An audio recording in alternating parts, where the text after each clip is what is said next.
We're going to set ourselves up for success, put ourselves in a position for safety by locating hazardous situations. And maybe the hazardous situation is that we're going too fast, cutting it too close, and we need to go nice and wide because we know after that we need to make that next cone, or after that we need to make that next turn.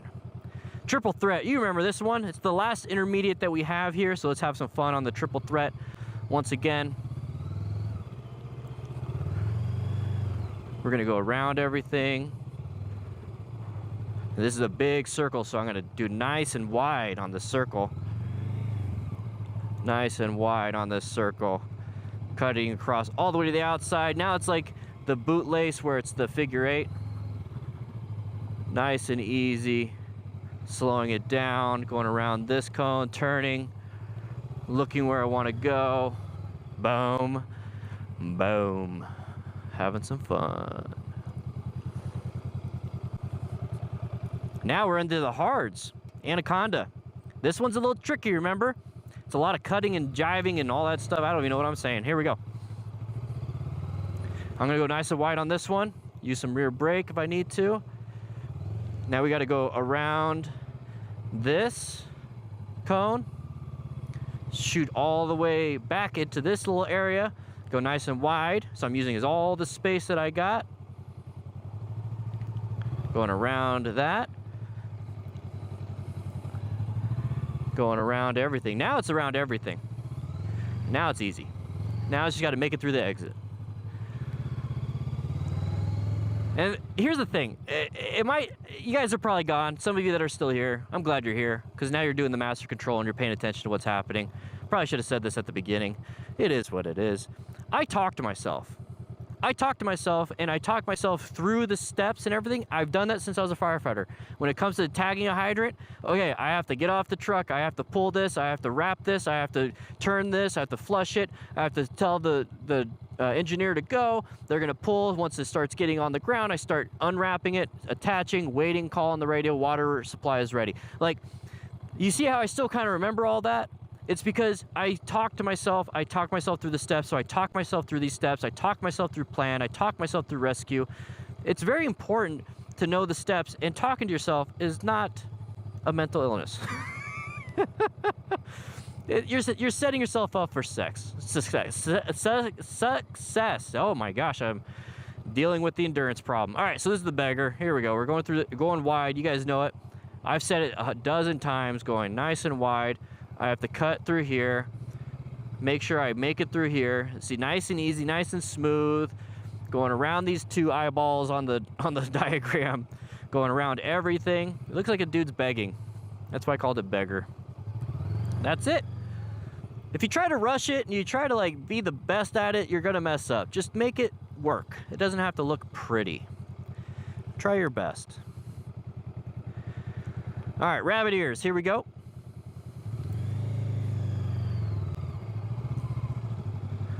Nice and wide around this one. It looks like this is the rabbit ear. Now it looks like we're going around its butt, or like its paws, I guess. And then we're gonna go shoot out for the other ear. Go nice and wide. And then we have to go around this last cone and we find the exit. Simple, simple, simple, simple, simple. Oh my gosh, we are powering through these. Once again, this is the endurance test. If you start getting a little tired, take a quick little break at the start point. Don't take a break on the ground by dropping the bike. All right, dizzy bike, here we go. Oh, I should have taken a break because we're gonna get dizzy here. So nice and simple around all these cones. 360s. Around these cones, I'm looking where I want to go. Now we gotta go all the way around these 3 cones. It's all left-handed turns. I was showing my girlfriend some of these videos and she's like, why do you talk to yourself so much? Why are you laughing? Why are you making inside jokes by yourself? And I'm like, that's just me. That's just me. And then she asked me why I was laughing. I was like, 'cause I made an inside joke in my head about you. And then she hit me. No, she didn't, but here we go. Crisscross. All right. Shoot all the way. around these two cones, shoot out to this last cone, just like, you know, the rabbit ears. You know, just like the rabbit ears. Getting ready for that rear brake if I needed it. Going around this cone, going around this cone, shoot out to the next cone, way out here. I'm gonna go nice and wide because this one I have to go around just that cone and then exit out.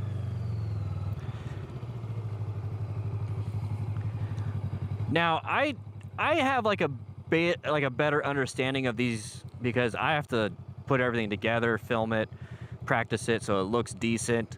I've been doing this for years now, and so it seems pretty easy to me, but it's still kind of difficult, to be quite honest. All right, so we have the Octoorp. We have to do a bunch of little U-turns around one cone. So I'm using all the space. Remember, you just, by the design, the arrows and the lines don't go around all the cones, they go around the one. So I use all the space as long as I don't go around different cones that I'm not supposed to. Oh, I did not set that one up, so I'm gonna readjust. I had to go wide on that one. I cut that one way too short. So I adjusted just like you would out on the road. Nice and easy, and exit out. Once you start thinking too much about it, it becomes easier. And that's the whole point of stopping right here and taking a look at it. Hot air balloon. We are now in the experts, the hot air balloon. So, okay, I know I need to go wide. I know I need to go wide on that one because in the advanced control, that one got me. Okay, I had to do another attempt on it because I messed that one up. So go wide on this first one. Set yourself up for success. So go wide, almost to where you're going almost straight into this because it's a straight line weave. And same thing, big circle so that you're almost going straight into a straight line weave. Okay, same thing here, nice and wide, straight line weave, wide circle, wide. This is what I didn't do in the advanced control, and I had to do another attempt. Nice and slow. There we go. We got it, baby. We got it. Now it's around everything. And this is the easy part, so let's go ahead and power through it. And now I know that there's only 3 expert drills, so we are almost done. I just completed one. We have 2 more drills to go. 2 more drills to go. Loop the loop, that's one we didn't do during any of the other certifications, but it's fun. Here we go. It's almost like the Octoorp, but a little bit different. So it's a nice little loop. But we have to shoot to the outside and switch directions. So instead of staying in one direction, we have to switch directions. A little loop-de-loop. Same thing here. Switch directions. Go nice and wide if you need to. On the outside.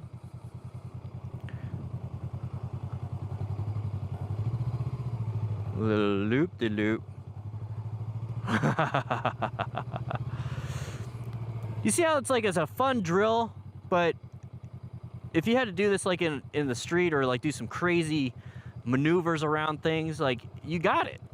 Like this is good practice. Last one, the roller coaster. Here we go. This one's a fun one.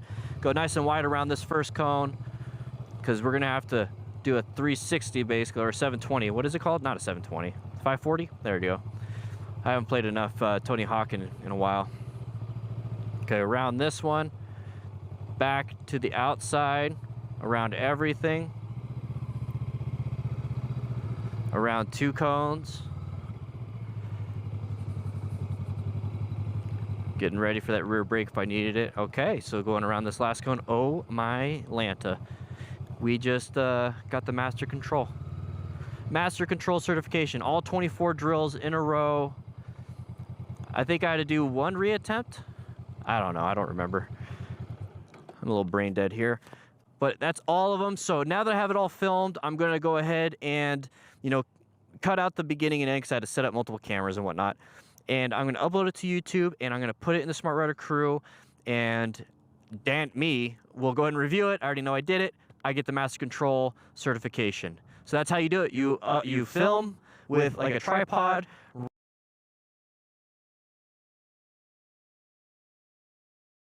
You film with a tripod.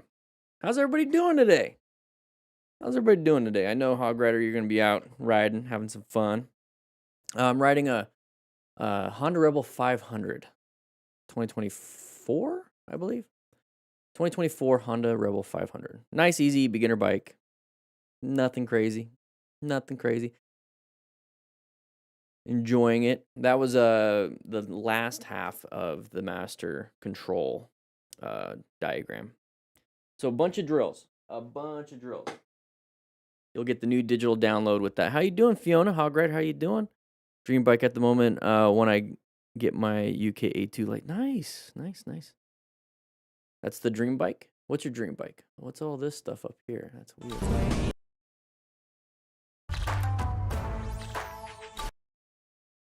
A little glitch going on. Interesting. Never noticed that for some reason. How's everybody doing? We gotta do a rock form recap, I guess. So rock form mount. Link in description for a discount. So what was up this last week? Lots of stuff. In terms of getting things done. So wrote out some instructor notes for the Smart Rider Academy, which is starting May 1st. How you doing, Hog? Yeah, leaving shortly, so maybe we can review the beer. Yeah, we can definitely do that. I saw the video. It was kind of far out there, but I did notice that you rolled off the throttle as soon as you saw it. And that's a big thing because you never know if there's going to be a second or third, or if it just wants to stay out there. A lot of people just kind of like, there's a bear, and they just keep going. And then that's when you can get in trouble. Also, a little down on my shoulder on those twisties. Slow down, look at the exit where you want to go. Awesome, Fiona. Yeah, May 1st is going to be the academy. Let me go ahead. I'll just show you real quick what the instructor notes look like. This is stuff for me, but it's gonna give you an idea of what we're gonna be going over. I like to give you a little behind the scenes. This is what we're gonna be going over on Monday.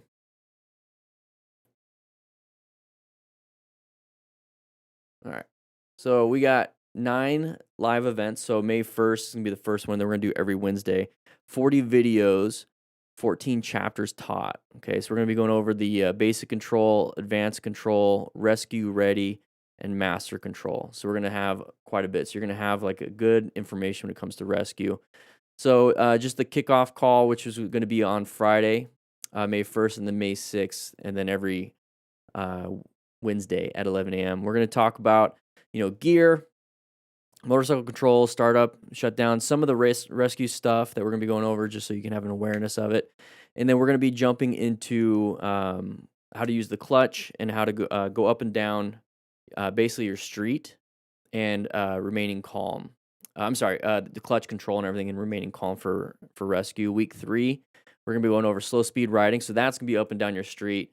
And then how to ensure your own safety on a motorcycle crash call.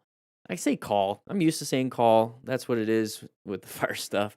But basically, if somebody crashes, like a car accident or anything in the roadway type of thing. And then also, ensure your own safety if there was an incident like at home or something, like somebody accidentally cut themselves, move the knife out of the way, in the kitchen. So emergency response, same thing. We're going to go over emergency maneuvers. So that's going to be riding around in your neighborhood and like understanding the 3 things that we can do: emergency swerve, emergency brake, emergency accelerate with some of the shifting and everything like that. So it's going to be your first ride in the neighborhood. And then we're going to be going over the safety checklist. So that's the pre-ride checklist. Okay. And then week 5, it's going to be pretty heavy. That's why I put it in there. We're going to be doing the DMV prep, drill system, and stop major bleed. So it's going to be a big week on week 5. Hopefully you've been prepared. I'm going to give everybody a lot of this information ahead of time so you can actually, get ahead if you really want to. But we're going to go over the drill system. So we're going to be talking about some 5 easy drills and then some of the stuff when it comes to actually getting ready for the motorcycle operator skills test. So it says Appendix B, but that's part of my new book that I'm building right now. and that's going to be the MSF practice test that there's that big video on. I want you guys to watch it if you're getting ready for it. We might actually go over it together, and that way we can just answer some questions. There's a lot of questions. I think it's like 40-something questions. And then we're going to go over stop major bleeds, and that's part of the rescue stuff. That's one of the big chapters. That's why it's a heavy week, because we're going over motorcycle operator skills tests and stop major bleeds, and that's a pretty big one. And then basic control. So you saw in that video at the beginning, that was the master control. Basic control is basically U-turns and figure eights. We're going to be going over that, and then quickly assessing severity, part of the rescue. And that should knock out pretty much rescue outside of the trauma kit setup. So we're going to go over trauma kits on week 7, and also do an advanced control. That's going to be more the moderate, intermediate, and hard, and some expert drills. And then week 8, we're going over master control. And then we're going to be going over some scenarios, probably through after action reviews like we're doing, but it's going to be more like chatting with you guys and be like, what do you guys think we should be doing here, based on all the information that we've gotten in here. So this is just more stuff right here. So I definitely want to do a season 2, but this starts May 1st. So if you're brand new, or you want to have like a refresher when it comes to how to ride a motorcycle, rescue, and then get some fun drills with the Smart Rider drills and kind of do it all together, this will be every week for about an hour or 2 on Wednesday, like today. So let's pretend that today is, so we're doing 2 hours of a live stream. It's going to be live here, but I'm going to be editing all the live footage, and it's going to be up on the Smart Rider crew. So we're going to have an 8-week, 1 or 2 hours a week class. And then once everything is completed and done, it's going to be a big, long course on the Smart Rider crew. So if you missed the live stream, because it's going to go unlisted, hey, welcome, Ramazanos Turk. Hopefully I said that right. Welcome to the crew. That's the YouTube stuff. So the Smart Rider crew is on school. But if you miss the live stream, you can see it on the school that I have here. So if you're not a part of it, it's only $5 a month, and you get a bunch of other stuff too. You get to chat with everybody there. Everyone's doing some really cool stuff up there. So let's go ahead, and I'll post that in the chat right there. So that's the invite to join the crew. But this is what we're going to be doing. I'm going to slowly be adding more and more. So I have more stuff I want to add. I want to add the street strategies and a few other things. And there's just like a lot more. So this is going to be like a building in progress type of a thing that's going to take me probably the year. So the goal is 2026. This is the thing I'm doing. And then 2027, we're just pushing out basically cohort. They're called cohorts, where we all come together, learn something for a brief amount of time, but you get a bunch of stuff. It's not something you're learning everything with the Smart Rider system. Learning a bunch of stuff, and it's like a quick, condensed academy. And that's what we're going to be doing. So that's what I want to be able to get done. And then, maybe in the future, be able to condense this even more. So it's a quick 1 day type thing. And hopefully some people out there in motorcycle clubs can put this on for their own club. That's kind of the whole point. That's why I'm developing the instructor workbook at the same time, because part of being a smart rider is teaching and mentoring other motorcycle riders. So I want to give people material and things that they can do when it comes to running their own classes, So we do have 5 videos today. We got one that's age restricted. Interesting. Motostars did put out a new video just a couple hours ago. We're not going to go over that one today. We'll go over that one next week, because I already have this set up. It's already set up for today. But we're going to be going over some crashes and close calls. Can't wait for the academy to go. I've been talking about it for a while. It's starting this Friday. I printed your drills and gave them to a retired motorcycle officer that I found practicing the parking lot where I work. Is that okay? Yeah, perfectly fine. Hey, doggo. Yeah, you can print them out if you want and pass them around. It's not going to be as beautiful as this, but if you have access to it, because you get the digital download, you can print them out yourself if you really want to, and then um, share, have some fun. Have you seen my latest vid? Where'd you send it? Did I miss it? Oh, there it is. So this is on school. This is the academy.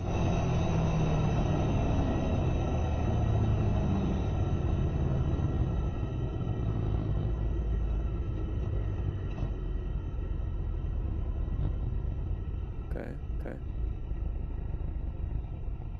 What do we got here? Oh, he's not slowing down. Did not slow down one bit. Did not slow down one bit.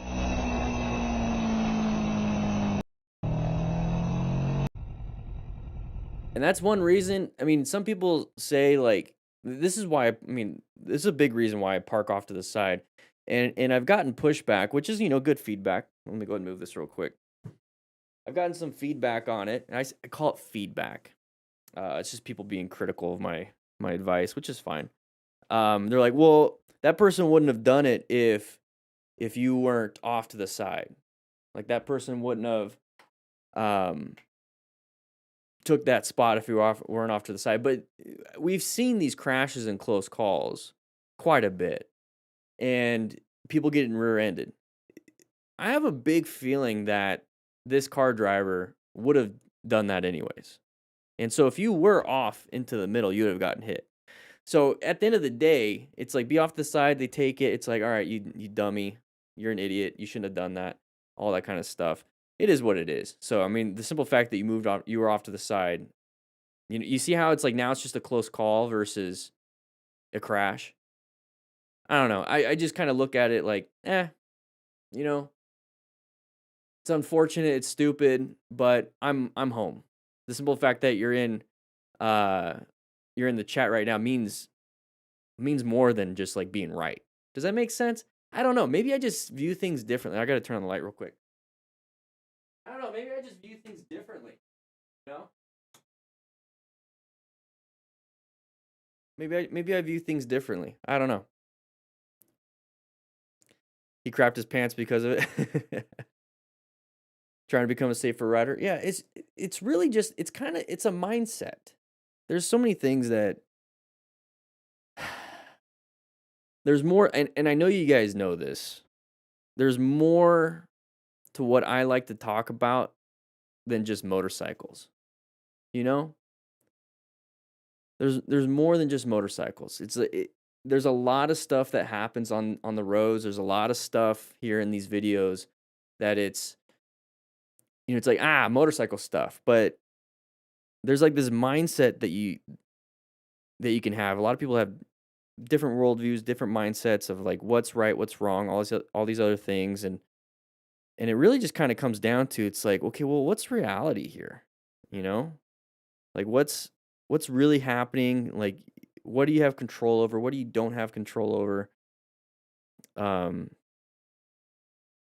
one thing is to not get upset about the things you don't have control over. I get it. You can have the feeling of it. You can feel like frustrated and all that stuff. But it's like the behavior you act out after the fact, on the things you don't have control over. You're not not making an effect on anything.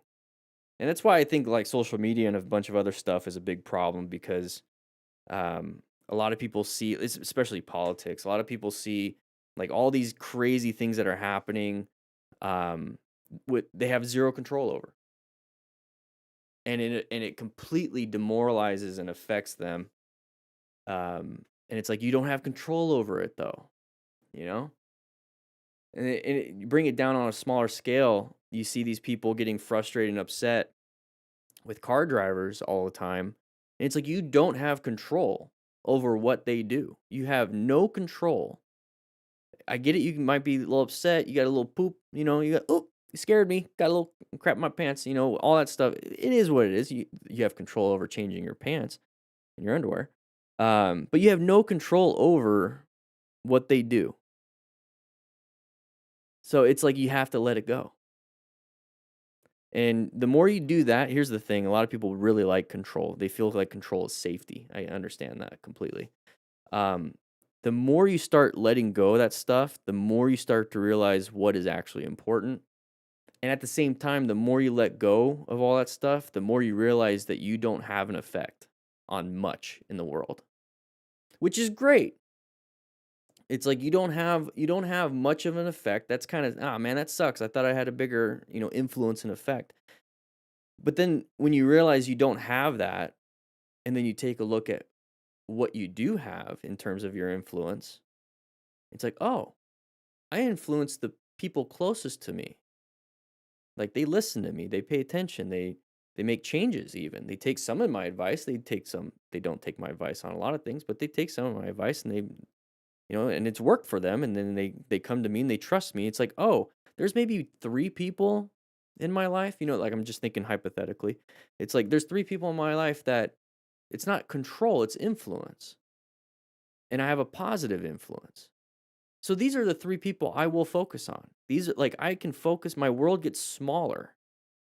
It gets a lot smaller, which means that you are not responsible for everything else.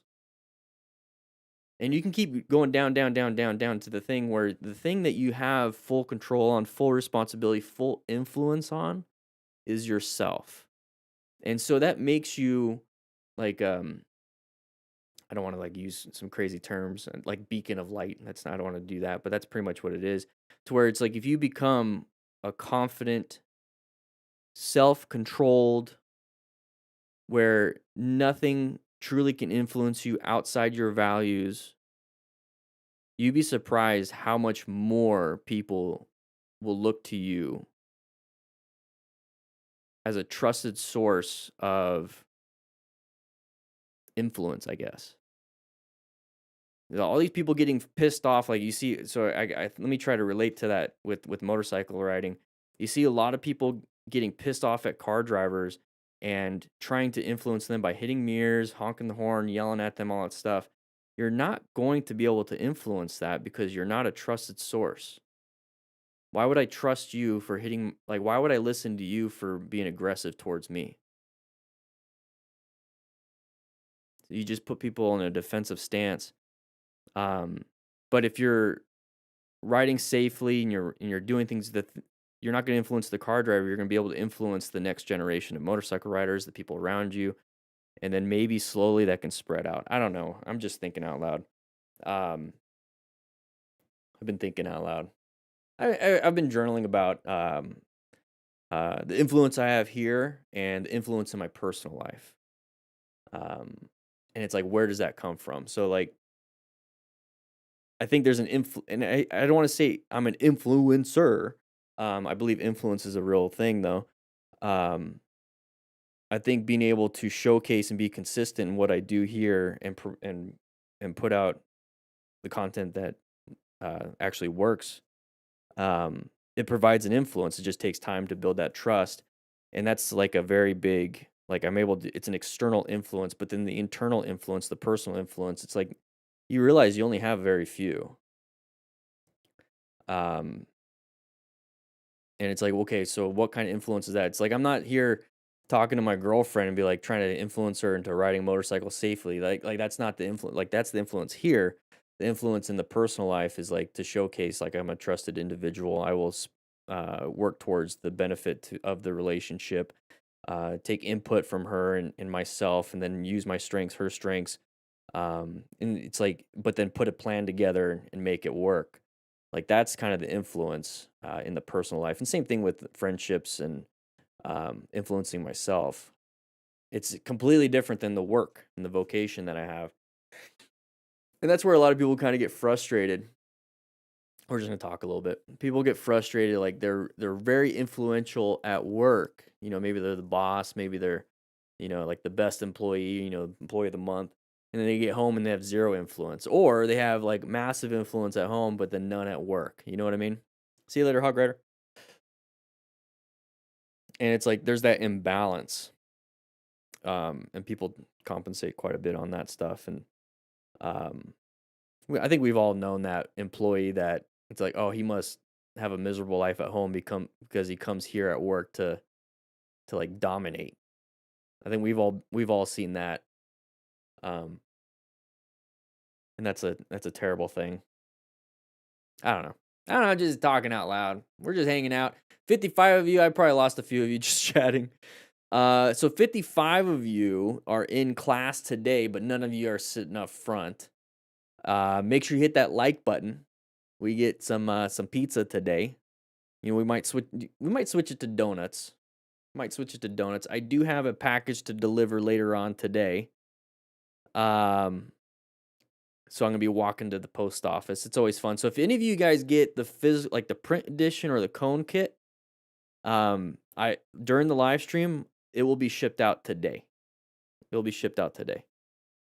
Um, don't matter as long as you keep God in your daily. I agree with you, Joshua, because we can jump into it. And here's one of the things that I actually have been discussing with trusted individuals and everything is that I don't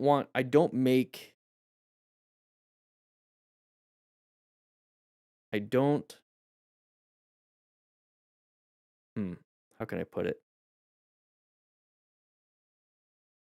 I'll just say it real quick. Christianity that's the top for me. That's where I get all my moral values and ethics and decision making. Whenever I have cognitive dissonance, I hold it to the standard of Christianity. It's like I'll pick that side, but I don't make it overtly obvious inside my material that I do. So in the books, in how I discuss things and how I do things, it does lead back to that, but it's not the same wording. But all my morals and values and virtues and my mission and vision is based on Christianity, and it makes it a lot easier. Makes it a lot easier because I could sit here. Let's go ahead and take an example here. When it comes to dealing with a road rage incident, you immediately go into fight or flight. So we can talk biological, we can talk psychological type stuff. You go into fight or flight, you go into like, well, they did something wrong, therefore I need to correct it. I feel like I need to make I need to make a choice, a secular choice or whatever, to like teach them and correct them. And so you sit there with that thought, you sit there with that feeling, and then your behavior. Now, what do you do with that behavior? It's like, I know what I want to do. I feel like I want to do this. Take a pause. It's like, that's what I want to do. It's like, then I hold it against the standard over here. And, grant me the serenity to accept things I cannot change, courage to change things I can, and wisdom to know the difference. And so if I feel like I can't change that person's behavior and I should know the difference, and it's like, how should I respond to this person? And it's like, it just goes back to just let it go in that road rage type incident. It's like, let's not escalate. You know what I mean? So like, that's a very simple thing. It's like, was I wronged? Does it really matter at the end of the day? And I've been learning a little bit about game theory too. A lot of people treat game theory, or at least don't understand the game theory when it comes to like daily decisions. You find other people's incentives, you see what they're looking out for, you create walls, or you start to do certain things. And the thing about game theory is that it ends when you die. And for me, it doesn't end when I die. So like it's a different game. And that's what I'm trying to like plug in a little bit here and there with the content. Because at the end of the day, you're going to be judged. And so the game doesn't end when you die. The game does not end. And so if you play that type of a game and it's like an infinite game, you have infinite chances. You have infinite ways of dealing with things. Somebody can wrong you 100 times and you can feel like, oh man, I only get 100 chances, so I need to win at least half of them. No, you can lose 100 times. You can lose 1,000 times. It ain't gonna matter as long as you keep moving forward. That's how that's kind of how I look at it. And each time you lose, though, it sucks. Each time you lose, it sucks. But there's a purpose in the grief. There's a purpose in suffering. Um, there's a lesson to be learned in so many different ways from so many different situations. And that's kind of like the after action review stuff where we watch these people crash, we have a lesson. Somebody failed, somebody had a mistake, somebody had their own thing. We have a lesson to learn. The goal is to not make the same mistakes with these after action reviews, and that's kind of the point. Um I don't know. Well, thank you, Eternal Flame. I have a bad temper. Explosive prayer has helped me. I pray for people that make me angry, and in that way I avoid the rage. Welcome to Dan Dan Ministries and his flock, Americans manage. I know, Horvath, I know how you are and who you are. It's fine. I'm glad you keep showing up. I'm glad you keep showing up.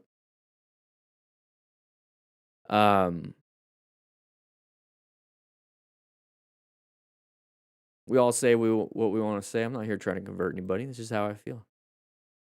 This is how I feel. But all right, guys, you ready? You guys ready to jump into this? Make sure I got the pen. Let's see if I got the pen out. Let's see. Yes, we do. Yes, we do. All right, here we go. You ready? Ready?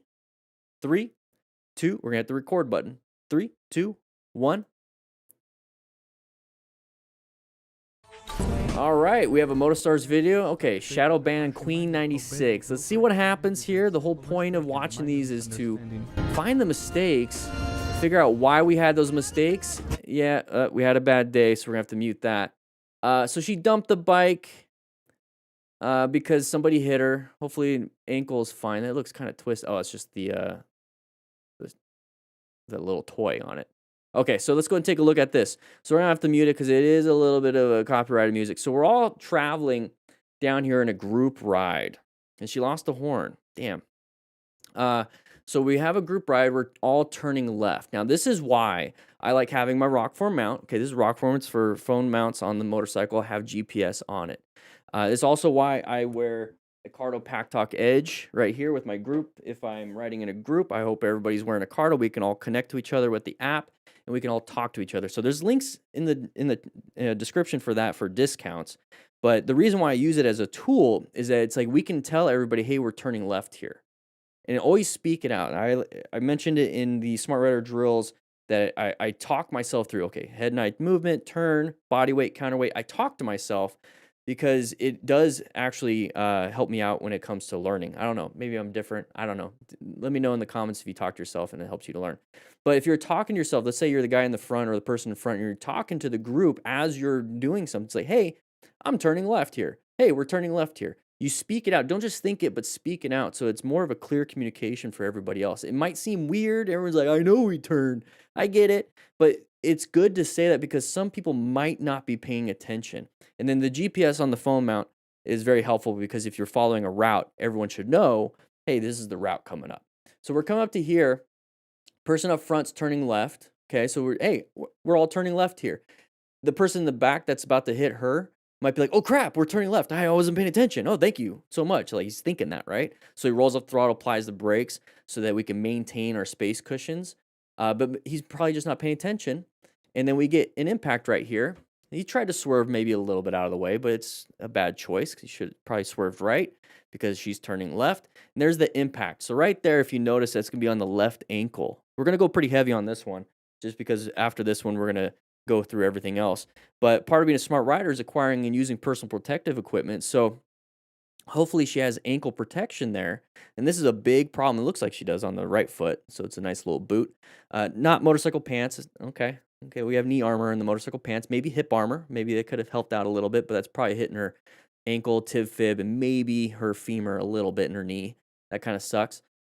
So yeah, we're going over this one because when we go to the next ones, we're not going to be spending so much time. But that's going to be a pretty bad impact right there in the leg.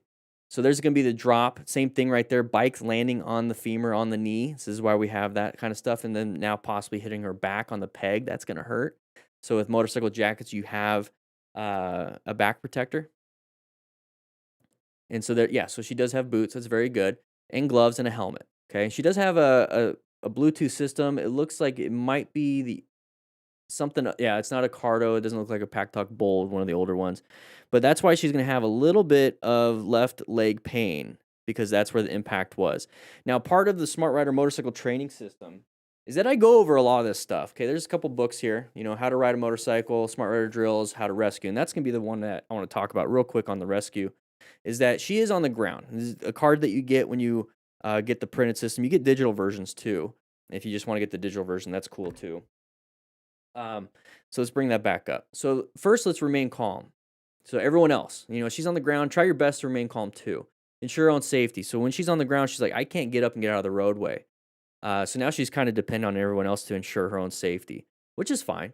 So it's big thing is traffic, getting hit by another car. That happens quite a bit, to be quite honest, and it kind of sucks. So let's go ahead and try to ensure on safety, stop some traffic, maybe divert some traffic and everything. We have a little van right there passing by. And then stop any major bleeds. There could be a laceration, you know, to that left leg. We don't know that. So direct pressure, apply a tourniquet, or pack the wound is something that we can learn to do with a Stop the Bleed class. And I did put on a Stop Major Bleeds video on Motorcycle Training Concepts YouTube channel. You might want to check that out. And then quickly assess the severity. You don't know. She might have hit her head. So she might have a head injury symptom, might be a broken bone. But these are some of the major ones that I want to show you guys. And so that's what we should be doing at this point. It is what it is. It is what it is. She crashed. We crashed. Let's learn from it. But how do we handle this situation now that the reality showcases, hey, we're on the ground? You know, what do we do, right? So let's go ahead and move on to this one. Okay, there's the impact. Little MX helmet with goggles. At least it's full face. He's gonna have some injuries possibly. There it is. So same thing, rescue. Remember what I was talking about, rescue? Let's go ahead and apply the other principle that we talk about all the time. A bad day. Let's go ahead and move on from that. All right. So right here is the plan method. Position for safety, locate hazardous situations, assess relevant threats, navigate active ones. Okay, so we're in a position right here. It's a little bit of an open lane pattern, not a big deal, but it is an intersection. And we can tell it's an intersection because we do have a side of the vehicle. Now this vehicle is wanting to come out, so that means that there is an intersection here. Now we have a line of sight problem. We can't see anything past this white car. So that's going to give me this, this is a weird feeling, right? So I locate it's a hazardous situation. Let's go ahead and assess any relevant threats. So when I'm in that, like, let's figure out, let's kind of figure this thing out. What should you do behavior-wise? That's the thought, that's the feeling. What's the behavior associated with, I kind of want to figure these things out. What's the first thing that comes to your guys' mind? Maybe pause, right? Maybe it's a different decision. Maybe it's a decision about buying a house, buying a car, you know, where to eat. What do I feel like? What do I want? Well, let's go ahead and look for things. And then you make the decision to go, right? You make a quick pause, right? So right here, it's not instead of like, let's just brake, let's go ahead and roll off the throttle and cover the brakes. That's going to be the behavior that we want right here. In case somebody does come out, now we can apply emergency braking, and that's part of the navigating active threats. If something pops out, we can do emergency braking, emergency swerving, or emergency acceleration. 3 things we can do on a motorcycle. So we get up to here. Oh, wasn't anticipating this, but I wasn't already, you know, speeding through. I was covering the brakes. I was rolling off the throttle. It's like, because I didn't know it's an intersection. It's kind of a weird thing. Now I can apply the brakes really quickly. And you hear it rev bombing. It wasn't rev bombing. It was like a throttle response. It was just all over because we got panicked. That's what I'm trying to help prevent this panic feeling with you guys by doing the plan method. So now that we have rescue and plan right off the bat, let's go ahead and have some fun with the rest of them. And I want you guys to point out and think to yourself what you would be doing in these situations. So here we go. So we're coming up here. We don't have gear. Once again, there's a left turner possibly. It's an intersection. He's going to let him go. Hopefully nobody behind us hits us. What are we doing? Oh, there it is. So we didn't do a head check. That's a pretty big accident. That's not good. We didn't do a head check. We didn't look both ways. We're focused on that left turner. Okay. So eminality. What do we got here? A corner. Corners are hazardous areas, just like intersections. So when we plan our ride, let's recognize that corners and intersections are hazardous situations. It gives you that feeling of, gives you that feeling of, and thinking of like, maybe I should slow down. I don't know, how sharp is the turn? I don't know. That's you doing the assessment. And if it is a sharp turn, you can recognize with the chevrons right there, the little chevron. If you see chevrons, and I'm sure before the turn it said like recommended, 30 miles an hour or whatever. It's a sharp left turn coming up ahead. It should give you that pause of like, I should slow it down. And that's you navigating an active threat. You might be the active threat. Also looking for road surface hazards. So we went a little too fast in the corner, went wide. This is very typical. And then we went off road and crashed the bike. Oh my God. So same thing here. So, hey, it's a corner. Let's go. Hazardous area. Crest of the hill. Beautiful area. Let's pay attention. Sharp turn. There's a sign there. We made this sharp turn. Another sharp turn. We're all handling pretty well. Everyone's doing pretty good. Everyone's spaced out, talking on the cardos. Another sharp turn right there. This one's a little bit sharper. What was different before we get into that one? What's different here? Way. Okay, it's nice winding to that.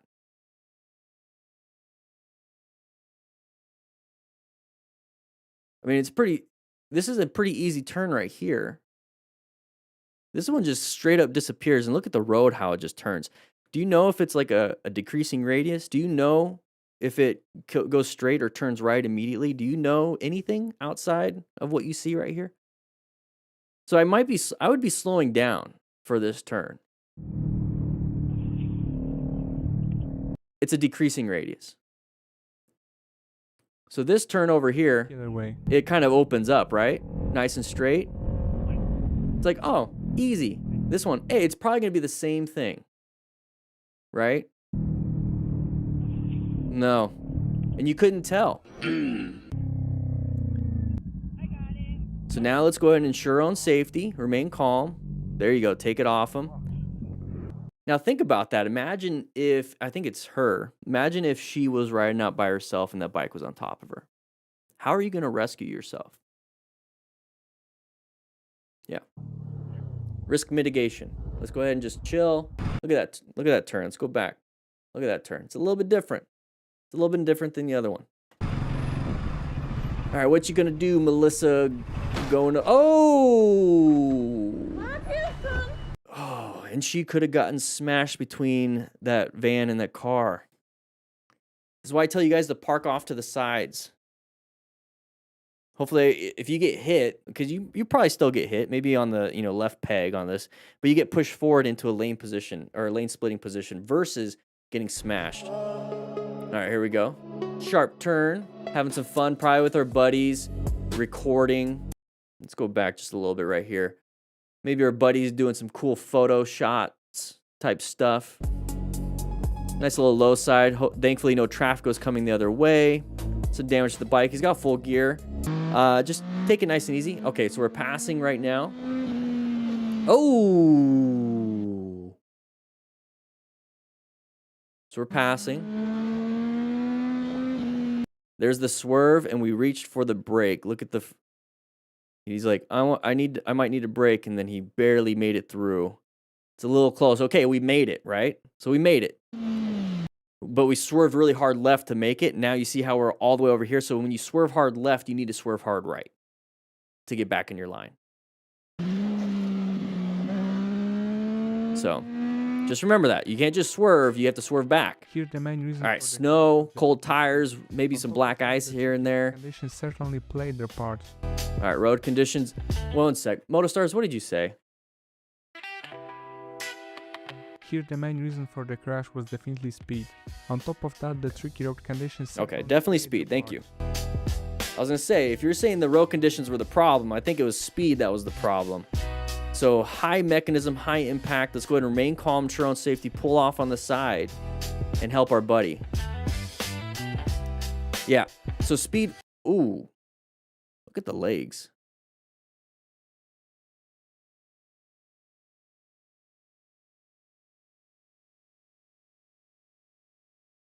Yeah, so part of rescue, yeah, remain calm, ensure own safety, but you see how it says on remain calm to call 911?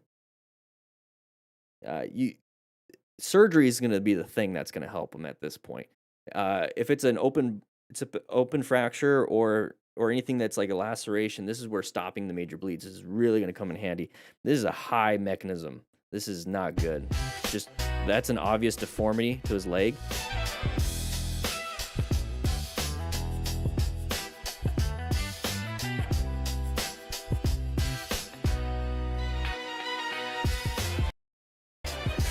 Yeah, that right leg is broken at the knee, at least. All right. Yep. So same thing. Wheelies, high risk, high skill. Please wear some gear just in case. I love the music that he just keeps using. Remain calm, ensure your own safety. Get on the side of the road. There you go. He got himself. There's some road rash right there. You see that on the bottom right? There's some road rash. Now, if you were wearing gear, don't you think that might have protected that area? Yeah. Are you good? Elbows hit. You have elbow armor Yeah. Just lay down. on your gear. Lay down. Yeah, so this is why I say high risk, high skill, because you're taking a big risk. You need to have a lot of skill. The only problem is that your skill might not be good enough in certain situations, and the risk actually overtakes you, and you crash anyways. That's why I don't do wheelies. I think it's a fun thing to see, but... Oh, there we go. Nice braking. Handled it. Okay, we dumped the bike a little bit, but we didn't go up and over... the front of the car. So here we go. Intersection, same thing. Planning our ride, locating hazardous situation. People are just gonna go. Nice Chrysler Pacifica. Love it. Good job with the braking. Moved on. Sounds like he's on an e-bike. All right. Oh, people do this all the time. All the time. They cut that little bit corner off. Sometimes they even take half of the lane. So whenever I'm in a left turn, I'm over here. I'm over there. Like if I'm in my sweet Chrysler Pacifica, I'm parked back here sometimes, and then I slowly creep up. Because I live in an area where there's semis, and I used to live in an area where there's a lot of tractors and stuff because of farm fields. And even the big tractors and like the semi trucks, they don't do that. They come out here and they almost have to do that. So I always step back and then creep up slowly. Yeah. So watch out for that kind of stuff. Voilà, il y a des bouchons un petit peu, donc on fait attention, Alright. on roule tranquille. Lane filtering, On va sortir. open lane patterns. Hopefully nobody pops out. Clignotant. Lui, il a l'air d'aller tout droit. Okay. Tout va bien.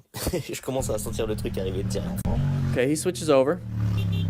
He wants to cut in front of everybody. Why are we getting up? Why do we do that? Why did we do that? Pourquoi tu fais ça, gros? You had full control. Come on, man. Just out normally riding. Okay. Me in this car. This car is okay. Uncalled for. Okay.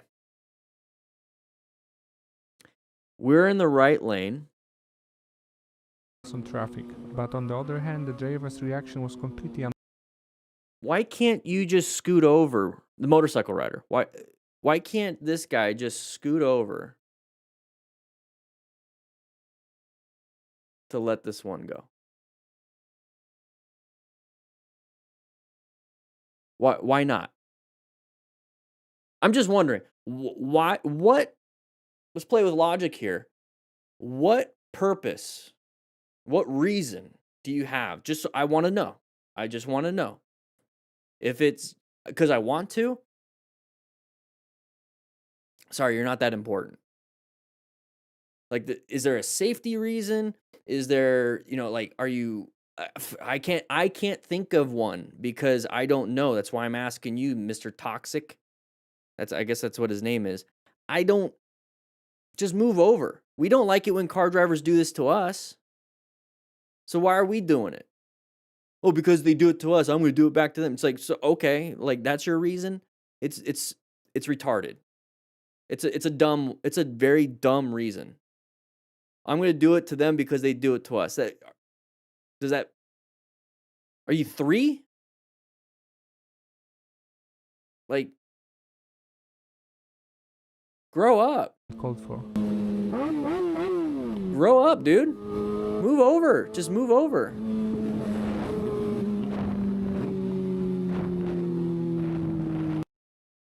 Yeah. I'd feel the same way.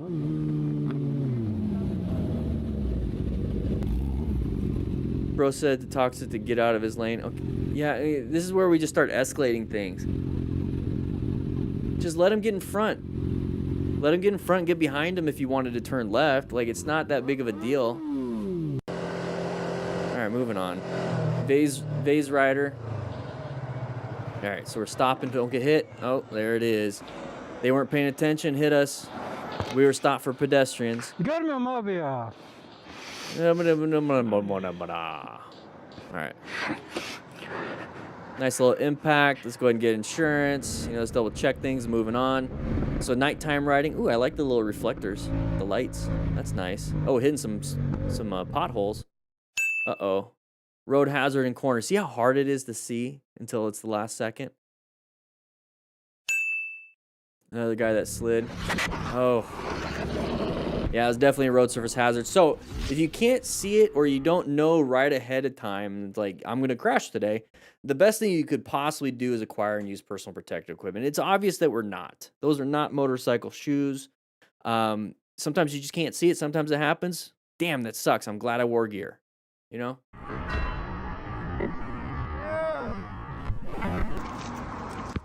Having some fun with our buddies on a little Ciron. Oh, high impact.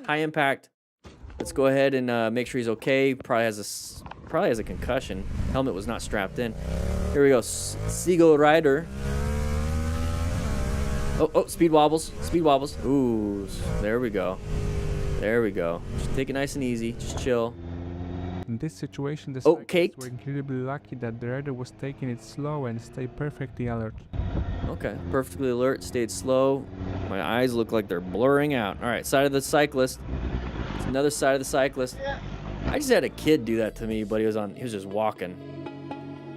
All right, so wheelie, up and over, looped it or whatever, crashed. Moving on. Biker boy. What do we got here? Somebody's gonna come into our lane. Oh, it's an open lane pattern. That's another pattern that we talk about in the Smart Rider system. It's part of the plan method. So we're locating hazardous situations. And so when we see this pattern, same thing with intersections and corners, like, don't like it. But this pattern right here, where there's a big stack of vehicles, we'll see it right here. Okay, so big stack of vehicles, big open lane to the right. Why would this car driver want to be stuck there when there's an open lane? I'm going to go for it. Should they have checked their mirrors? I always have to do like this because a lot of people are like, oh, you blame the car driver. It's like, no, should they have checked their mirrors? Yes. Should they have gone when it's clear to go? Yes. Yes. But what do you have control over as a motorcycle rider? You don't have control over that. This happens all the time. It is what it is. So what do you have control over? If you see that pattern, if you see a big open lane that you're in, and there's a big long stack of vehicles, anticipate somebody might want to come out. Okay, now that we have that information, somebody might want to come out. What can we do to keep us as safe as possible if somebody might want to come out? Because more than likely they might want to. What can we do? That's where we get back into a position of safety. We recognize it. We're going to go back and try to get ourselves in a position for safety. Let's be off to the sides of the lane. Let's be off to the side of the lane. Let's go and roll off the throttle just a tiny bit, drop the miles per hour, just maybe 1 or 2 miles per hour. Not that big of a deal. We're not accelerating. We're not maintaining. We're kind of dropping a little bit.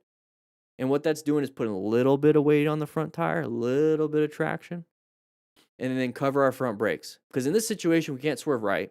We're going to go off in the grass. We can also, we're going to cover the brakes. We can apply the brakes and let them in, or they start coming out and we're side by side. If I apply the brakes, I'm going to get hit, right? Or we can roll on the throttle and emergency accelerate out straight. So emergency accelerate, emergency brake, or emergency swerve. Swerve's not going to help in this one, but you still have 2 other things you can do. And the only way you know what to do is because you're paying attention and you assumed and anticipated somebody might be doing this because you saw the pattern. It is what it is. Let's not argue that they shouldn't. We already know that. We agree they should not have done it. We agree. Let's not argue that. Let's go ahead and move on and figure out what we can do. Okay?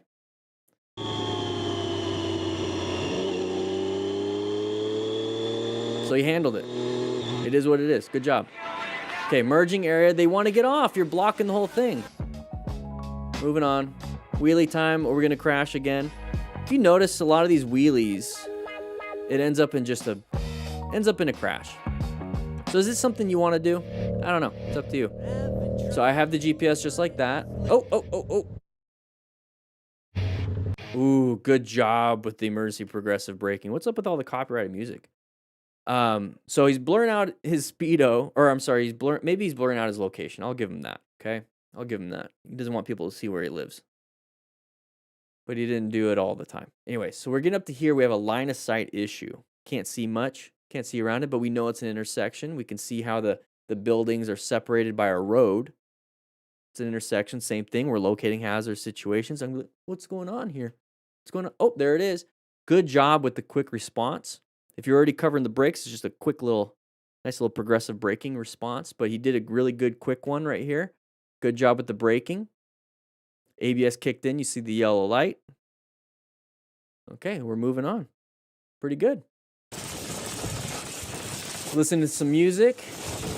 Oh, you guys can see what the problem is here right now, right? Just take a look. Take a look. We're in the blind spot. You see the red car coming up ahead? We're in the blind spot. There's a red car up there. I'm pretty sure that red car is going to get bigger and bigger. So right now it's really tiny, right? Here's the red car. And if it does this, and see how it's getting bigger and bigger, that means we're getting closer. It means we're catching up. So if we're both, me and this car, catching up to that red car, open lane pattern, what do you think this vehicle wants to do? Wants to get into the open lane, which is what we're in. Maybe even checks, but we're in the blind spot. You see what I mean? You can tell. You can figure these things out.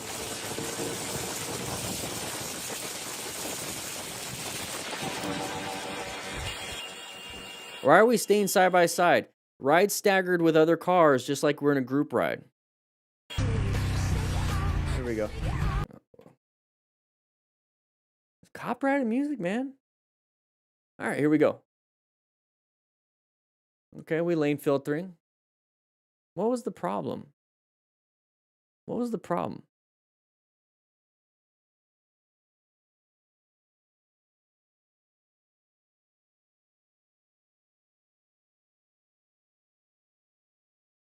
Okay, anyways, we're on a track now.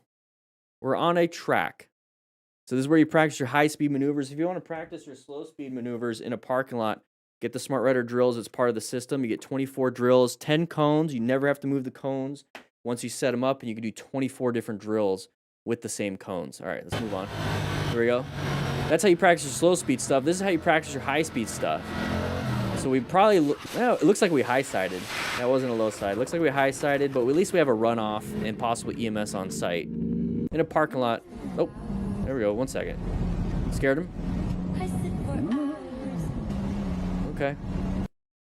What's up with the copyright music? All right, here we go. We're going through here. People are getting pissed off. Blood. Okay. Yeah. Whatever. The type of, I don't know. I can't make judgments on the type on him as a person, but it really makes a lot of sense when you start to really think about it. All right, so somebody came out. We're looking at the ground. Interesting. Somebody came out side of the vehicle. Side of the vehicle. So we might want to switch over. He's doing head checks. Very good. Switched over. Not a big deal. I want you guys to see that. This is like two different things in one. Okay, side of the vehicle. That's, remember, we're locating hazardous situations. So side of the vehicle is a pattern to showcase somebody's going to come out in front of us, right? Okay, cool, right? We see it ahead of time. He's doing a head check. So he's like, I want to switch lanes. Why does he want to switch lanes now? It's an open lane pattern. We're doing it. We're doing it. We see that the left lane is open. We don't want to be stuck behind the slow vehicle, so we switch lanes. That's what car drivers do all the time. They do it. We do it. Everyone does it. Thankfully, he's doing head checks. It doesn't matter. It's a human behavior. So if you start recognizing that on the road, you'll understand. So we switch over. Okay, cool. End of scenario. Boom, done. Now look what's up ahead. Now look what's up ahead. We have another open lane pattern. Maybe one of these vehicles want to do what you just did. We also have an intersection coming up. It's a hazardous area. It's a hazardous area. Is there going to be a left turner? Is there going to be somebody merging into me with that open lane pattern? How do I navigate this situation? Enter it nice and easy. Give yourself some space cushions. Have at least one escape route.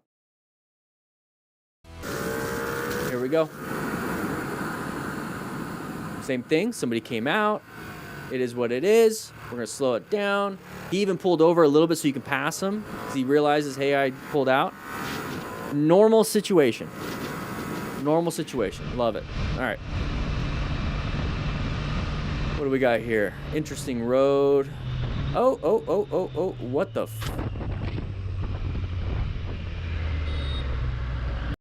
I'm so glad I was born in the United States.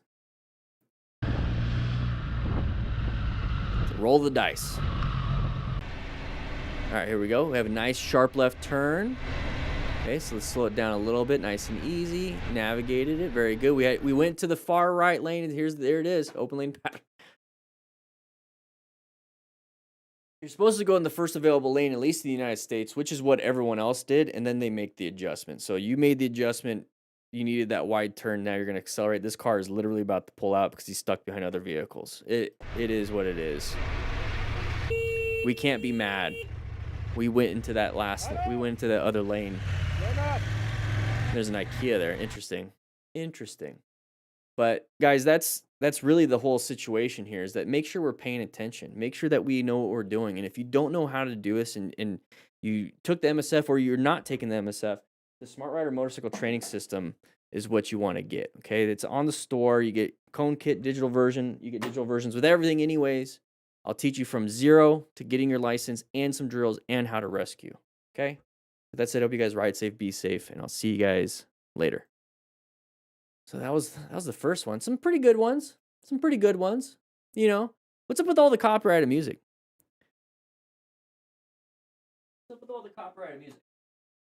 And I want people to take the MSF. I do, because like some people are like, I don't want to buy a motorcycle first and learn on my own. At least with the MSF, you do pay. I mean, some places you have to pay almost $400. Some places it's pretty much subsidized by the state. But they provide a motorcycle. They provide gear. You just literally walk up with the minimum stuff, which is long sleeve, long pants, closed-toed shoes, preferably like hiking boots. But they'll provide the gloves and the helmet and the motorcycle and the parking lot, basically, to do everything, and the instruction and everything. So it's really good for that situation. But I know there's a lot of people out there that can't make it to an MSF because they don't have one near them. And then there's a lot of people that it's like, I got a motorcycle. Like, I have one. My dad gave me one, or I'm riding a dirt bike and wanting to practice on the road instead of just doing dirt bike stuff. And it's like, what do? I have everything. And it's like, here you go. Practice this.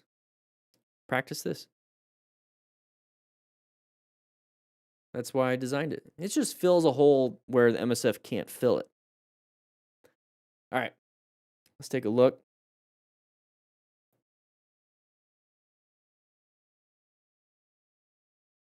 Okay.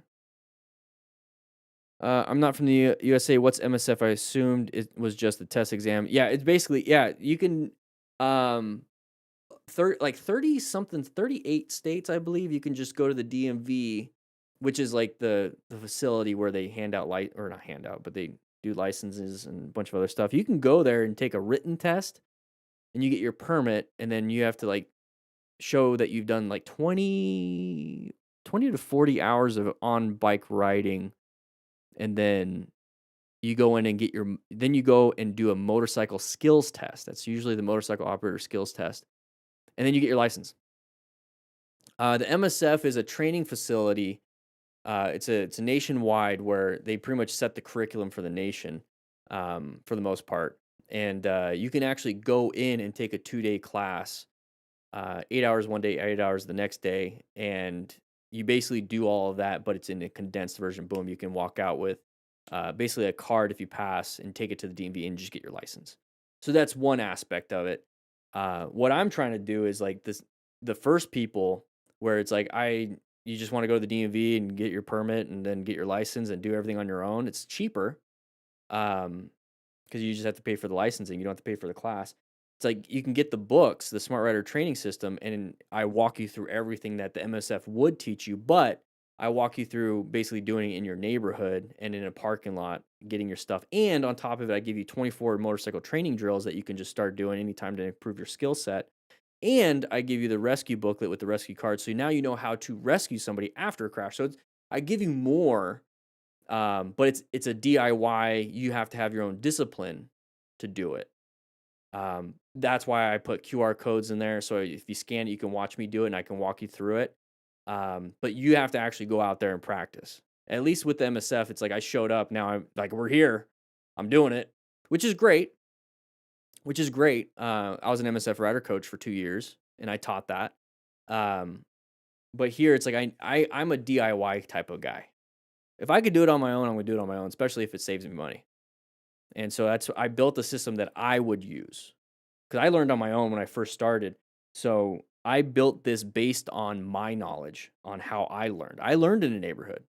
I went up and down my street like a couple dozen times, just up and down the street, slow turn at the end of the street, slow turn at the other end of the street, just boom, boom, boom, boom, boom, boom, boom, boom, boom, boom, boom. And then riding in a neighborhood, practicing my swerves, having fun, doing all that stuff. And then I started riding on the road with my permit and everything. And the rescue is the medical knowledge from, I was an accident scene management instructor, but also an EMT for 11 years, career EMT. So I actually ran a ton of calls.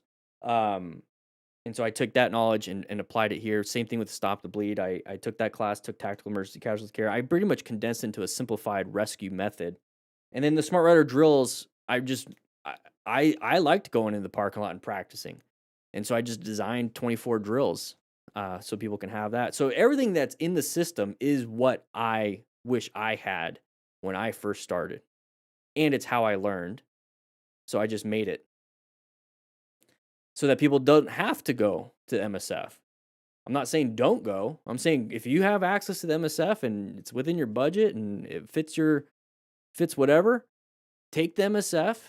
If you don't have that mentality and you don't have that access or you don't want to do it that way, well, that's when people are like, I'll just learn on my own, and they whiskey throttle it, don't learn all the skills that you would get at the MSF, and they just start riding on the road, and that's when we see a lot of these crashes and close calls. So it's like, here's a progressive full knowledge on what to do from start to finish. You just go one chapter after the next, boom, boom, boom, boom, boom, boom, boom, boom, and you're going to have everything that you need. So that's what I'm trying to get it where people can actually learn and not just figure it out on their own. Because what you don't know, you don't know. I don't know. And that's why I also teach in here. So long story short, that's what it is.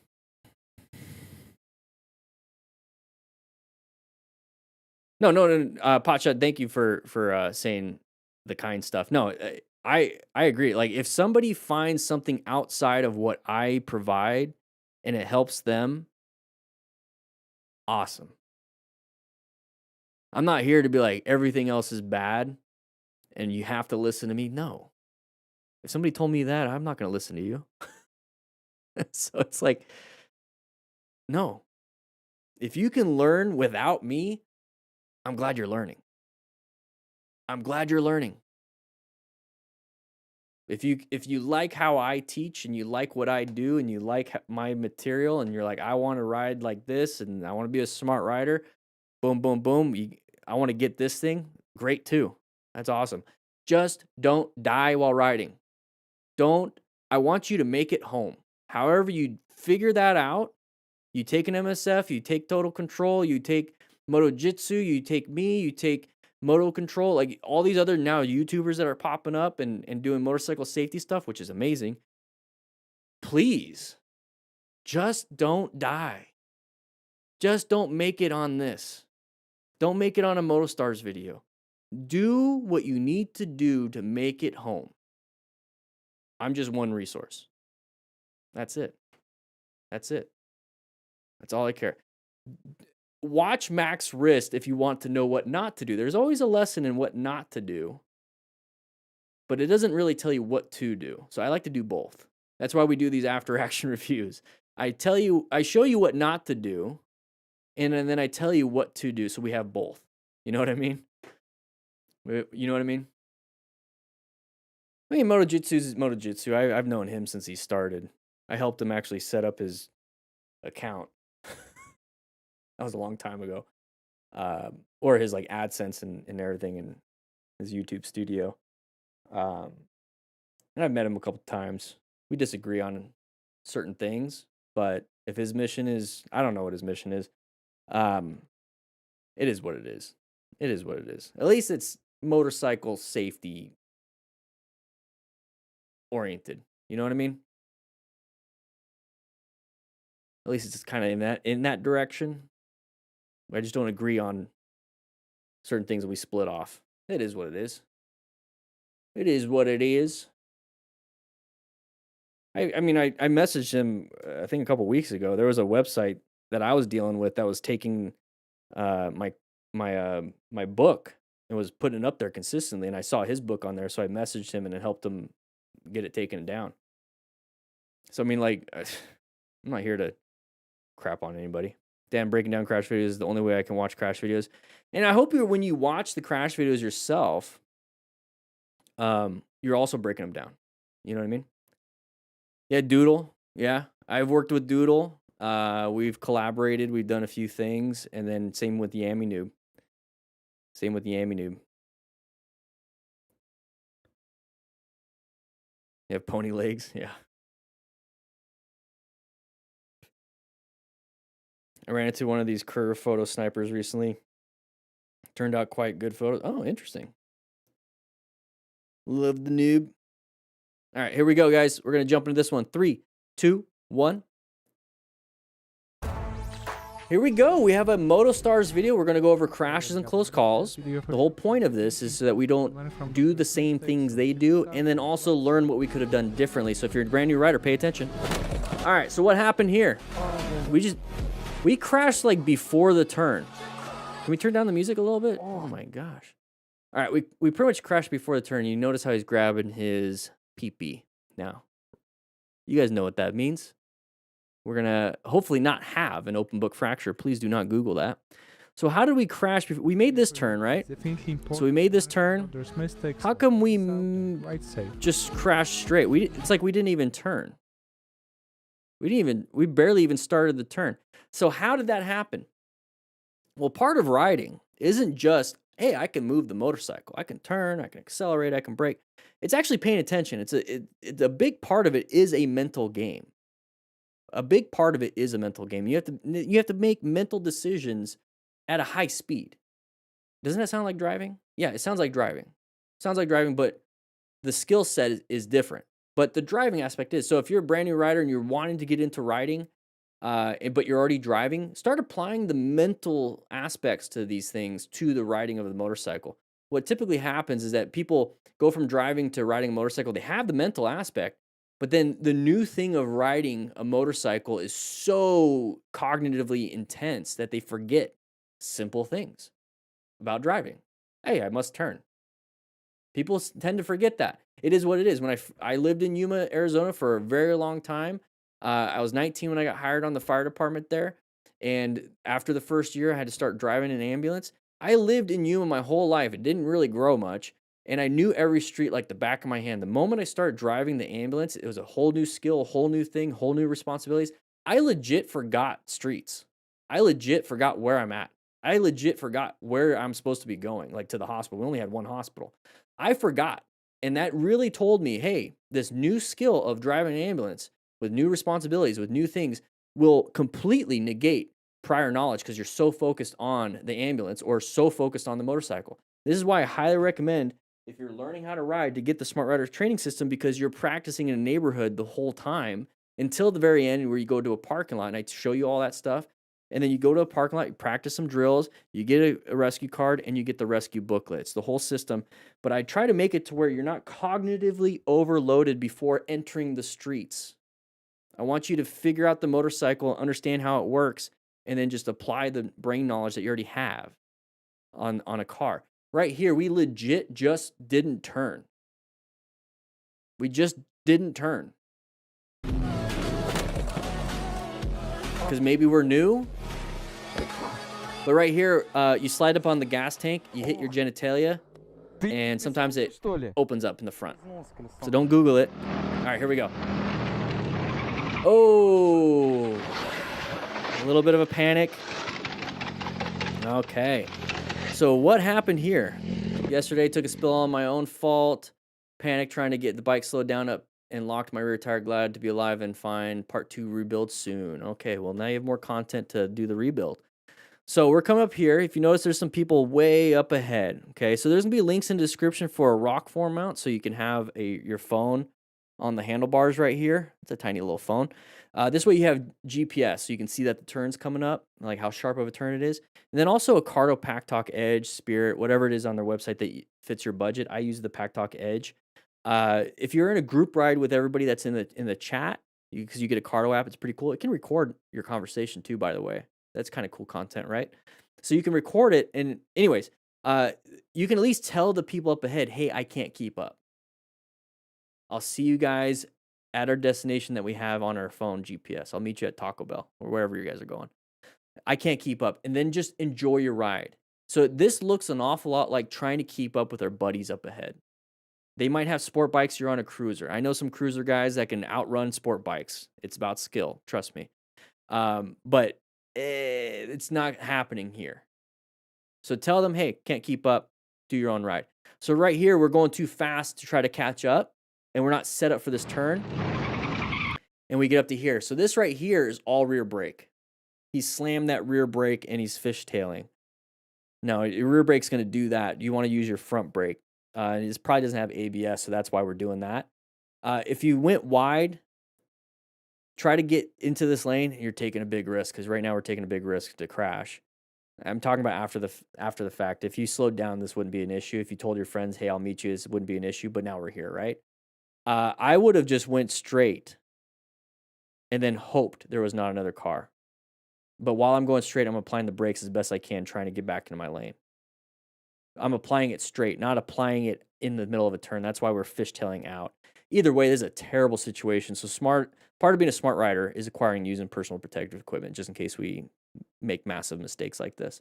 And another thing is that if we're on our Cardo and we can tell them, hey, I crashed, they see you because they're way ahead. They might never see you, and then they can hopefully rescue you. And that's part of the system I'm talking about. That's the card. Because that's a high impact. That's a high side. It's a high side. That's not very good at all. Now we have people coming around that corner, maybe hitting you or hitting the bike. So that's why we need to rescue. Here we go. Kind of the same thing. So motorcycle GPS. That's kind of how I use it. It's a little weird looking. But we're going around the sharp corner. We're still speeding up. Why are we speeding up? Oh, that's a new rider. I want to say it's a new rider or just somebody making a new rider mistake. So we're doing pretty fine middle. We're doing fine. We're doing fine. Then we get up to here.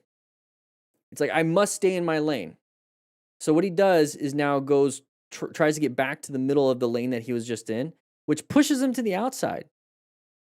If you get to this point, just take the left lane. Don't worry about trying to get back to the outside, because that's what happens right there. He purposely moved back. Like, oh, I'm getting close to the line. Just get in this lane. Because once he pushed himself out, he's now going out.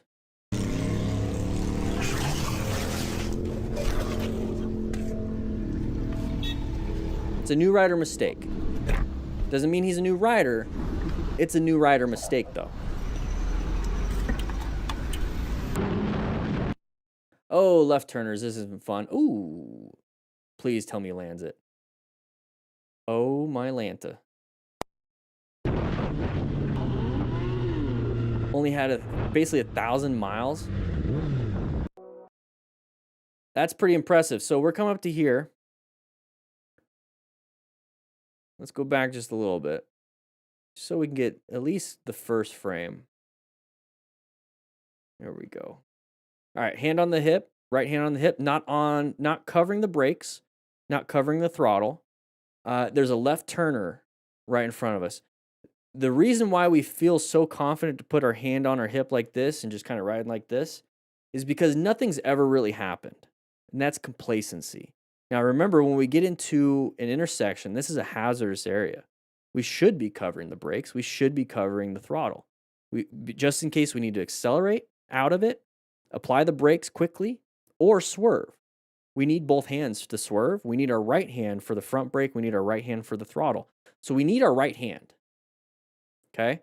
We recognize that there is a left turner in the intersection. This is where it's deadly and dangerous for motorcycle riders. Intersections for left turners and then right turners that come out, from this way, right? So if we're in this lane, we have to watch out for anybody doing this. If we're in this lane over here on the right, we have to watch out for anybody turning right. So that's why it's dangerous. And so that's why we need to be covering our brakes. So we get up to here, sees this person come out, he now reaches and applies the front brake really hard, quickly, locks up the front tire, and now we start to endo. He would have crashed if the back end, he would have fell down, right? If the back end didn't hit that. It actually put him back into straight mode, and he actually stayed on the bike. Yeah, the bike is damaged, but he actually got away with it because now he's not injured. All right. Well, he got probably injured a little bit. Not to slow down even though the car ahead was braking. Instead, he went for a pretty risky maneuver. Okay, so yeah, you can see way ahead that people are braking. Why are we not slowing down? Yeah, don't do that. You see the brake lights way ahead? Just slow it down. Don't be impatient. All right, here we go. I don't know if it's copyrighted, but we're going to have some fun. He's using the Cardo Pack Talk Edge. Very nice. We're going to low side. There it is. Usually that's what happens when I see people try to get their knee down. They're just going to low side, especially in the canyons when there's a lot of gravel. So good job moving off the side of the road. Rescued yourself. Ensured your own safety. Let's go ahead and see if we can get back on. All right, so I just don't like the music. I don't know if it's copyrighted, but we're doing wheelies, having some fun. Somebody's going to possibly loop it, dump the bike, and good job with the brakes, handled it. Let's go ahead and rescue our buddy that was acting dumb. The bike landed it, though, right? Oh, let's go straight. Oh, I was going to say, let's go straight to the bike. No, that's the guy that was riding. Double check everything. Everything looks good. Let's go ahead and get off the road, check it some more on the side of the road to make sure it's rideable. Last thing we want to do is go 60 and something falls off. Okay, I love that song, Horse with No Name by the Americas. We just low-sided. Kind of the same thing. It's a nice easy turn. Make it through here. Oh, we probably hit some gravel. That's something you got to watch out for on roads like this. That's why you just take it nice and easy. Don't lean the bike so far. Just kind of cruise more upright. Like I've hit gravel riding in the mountains, but I'm like more upright. I'm just cruising, just chilling. I'm not having to lean hard. Never had that issue. All right, so nice little speed wobbles because he's in the middle of a turn. Probably applied a little bit of front brake right there. There it is, and it's going to make some adjustments basically to the motorcycle ergonomics, and it's going to cause this. And then we dump the bike. Very painful. Probably could have slowed it down going through the turn. Here we go. So we're going through the turn nice and easy. This is a sharper looking turn. You see how the road keeps going to the right? Okay, so he slowed it down to 35. Very nice. He was going 50 down to 35. Looks like a wet road too. Ah, yeah. It looked like it was a wet road. Looks like a wet road, wet area. I want to point out what I saw. Might cost him to lose just real quick. Of the bike. So he's good. You see how the road looks kind of just like a matte? You know, like difference between matte and glossy. Okay, so it looks a little matty. There's the glossy. So that right there is a little freaky. I don't know if that's water. Could be water. If it's just water, it's not a big deal. But it probably could have been oil. He was past it. Damn, that sucks. That's why as a smart rider, we acquire and use personal protective equipment just in case. And I go over that in the book too. Minimum gear for riding in the neighborhood. And then I have a motorcycle gear guide video that goes over all the gear. Hey, it looks like it's probably the DGR. No, it's just the guy that wants to wear a suit and tie. So DGR is Distinguished Gentleman's Ride. This is kind of what you look like when you're riding. But it's a very controlled motorcycle group charity ride. There's some pretty strict stuff when it comes to that charity ride, which is coming up in May.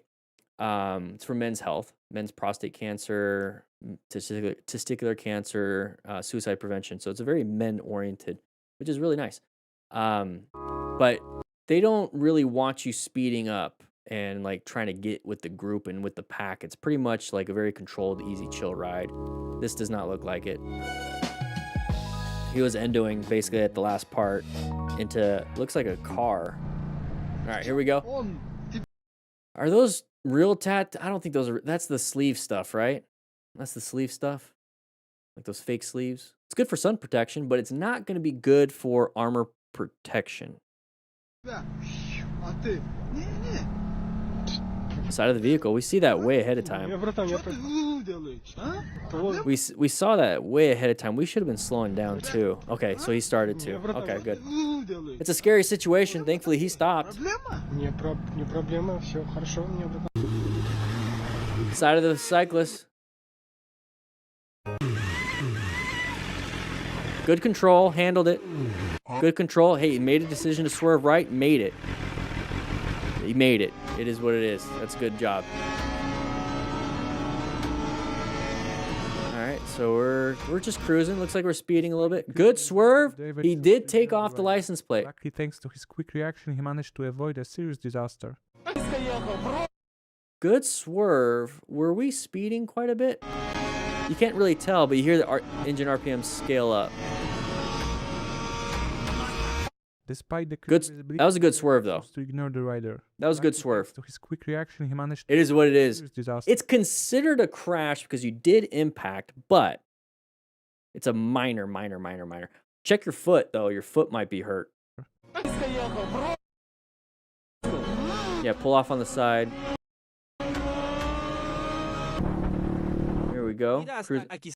Perfect. Great example. Road surface hazard. You see this weird thing? Don't ride towards it. Just kind of move over. That's the whole point of position for safety. We located a hazardous situation. Is it a relevant threat? Yes, it is because I'm aiming right at it. Let's go ahead and navigate it to a new position for safety, which is just a simple lane change for this situation. So if you see it, you have to pay attention to see it. If you see it, move away. Move away. Why are we riding on it? Oh, that is definitely oil. That is definitely... He did a 360. Don't be scared of it. He pretty much target fixated on it. Just move away from it.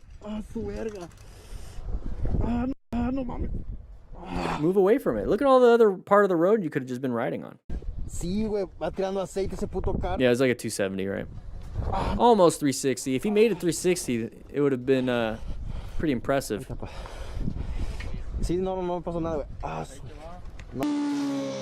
Alright, sharp right turn. Nice and easy. Nice and easy. Very good. Very good.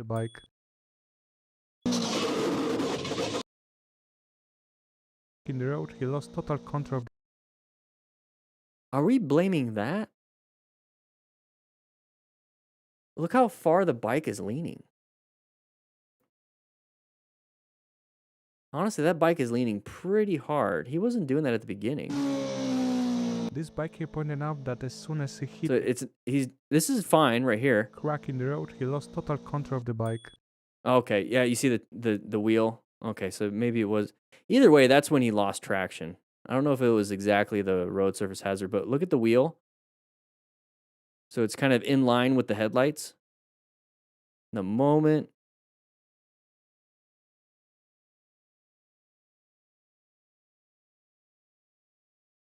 Come on. Oh. So watch the front tire. The moment he touches it, it goes down. He lost total control The wheel. of the bike. See that right there? Yeah, okay. So it might have been the crack. But it didn't see. Okay, there's another angle. Very good. He's leaning it pretty hard. Well, he's leaning hard, and he's keeping the bike a little more up. It could have been the crack. Try to avoid the cracks, I guess, on that one. Usually when you lean your body that much, you can keep the bike more upright. That's actually a good skill to have, especially as a cruiser rider. That sucks. Whoa! Oh. Yeah, that was a... Should I have taken his money? No, don't take his money. Don't take his money. That was my fault. The point is right. Are you okay? Yeah, I'm good, don't worry. But that was my fault. I should have, you know, directed it still. Yeah. Yeah. Don't worry about it. It is so nice when people take accountability. Scraping knee. Okay, we're gonna low side. Oh. Yeah, see, a roundabout is not your personal racetrack. You can't get upset when there's cars. There we go. Oh. I got it on video. I got it on video. So he's talking on the car. Goes, hey, I got it on video. He's probably going to want to give the video to the other person. The person just reversed. All right. What are we doing? 104. Uh-oh. Uh-oh. Bike on the ground. Is that a body right there? Time to rescue. You see how... Oh, there's the body. Oh, he's unconscious. So remain calm, ensure your own safety, watch out for anybody coming at you. That's a big thing. A lot of people don't really recognize this part right here. You need to watch out for traffic coming at you. So you really, like, if there's 4 of you, like, oh my gosh, the guy. Okay, great. One of you, go back there and start diverting traffic as best you can. Don't get hit yourself, but keep trying to divert traffic, because if a car comes and hits all 5 of us now, we're all dead. You need to remain calm and ensure your own safety, and then check the body for any major bleeds. If he's unconscious, it's a implied consent, so you can just start working. Once they wake up, you need to have real consent. But I talk about that in the rescue series that I have on Motorcycle Training Concepts. Руки целые. Look at that ankle. 1 second. Look at the ankle. Looks like a slight deformity right at the ankle. The ankle's not supposed to pop up like that on the side. I mean, I get you have the little, it's the malleus, you have that, but that looks a little deformed. Вода нужна. Что случилось?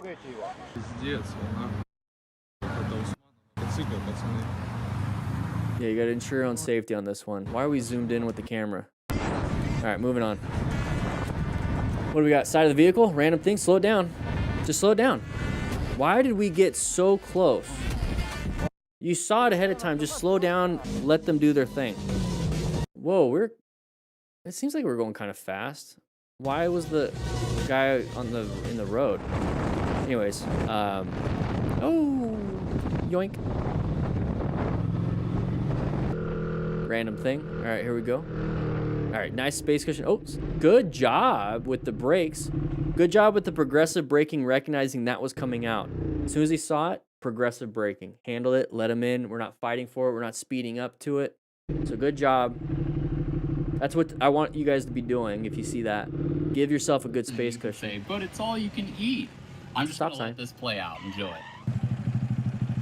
Out of nowhere, this guy rolls up already at a 10-10 for no reason, decides he got a problem with us. What? We were just turning around anyway. Hey, what's up? We ain't following you, we were just turning around. Yeah. All right, man. Yeah.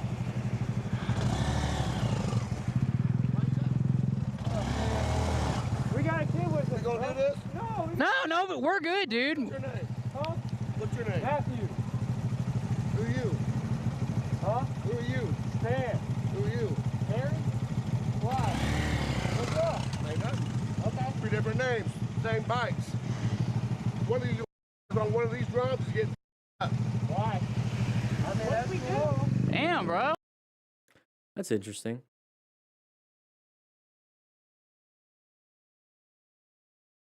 And you can say, but it's all you can eat. So they're probably going up and down the road. They're getting to the main road, turning around, okay? This guy probably lives on this road, sees it all the time. what? We were just turning around anyway. Hey, what's up? We ain't following you, we were just turning around. Yeah. All We right. got a little Bluetooth systems chatting with each other. Yeah, you know, it's one thing to ask for the names, but then he does that kind of stuff. It's kind of... Just wait. Just wait until the dude is going. Careful, because we got that kid with us, man. We don't want to. I'm not playing. Yeah. Ass over, brother. We legitimately don't want any trouble, man. For real. Willie on my truck.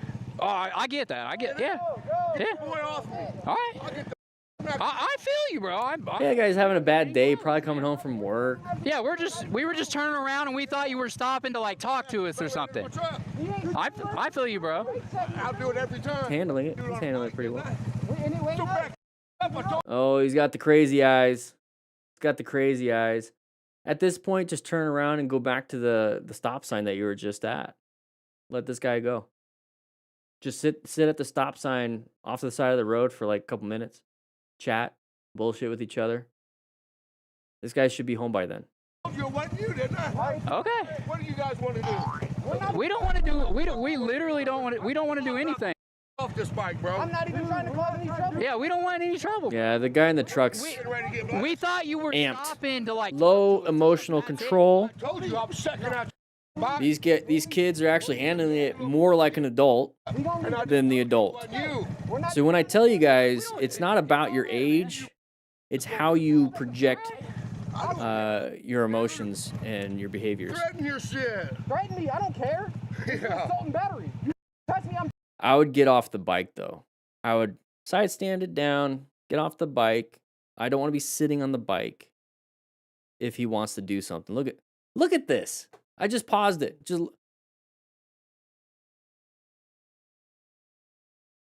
taking you out to jail. Whoa.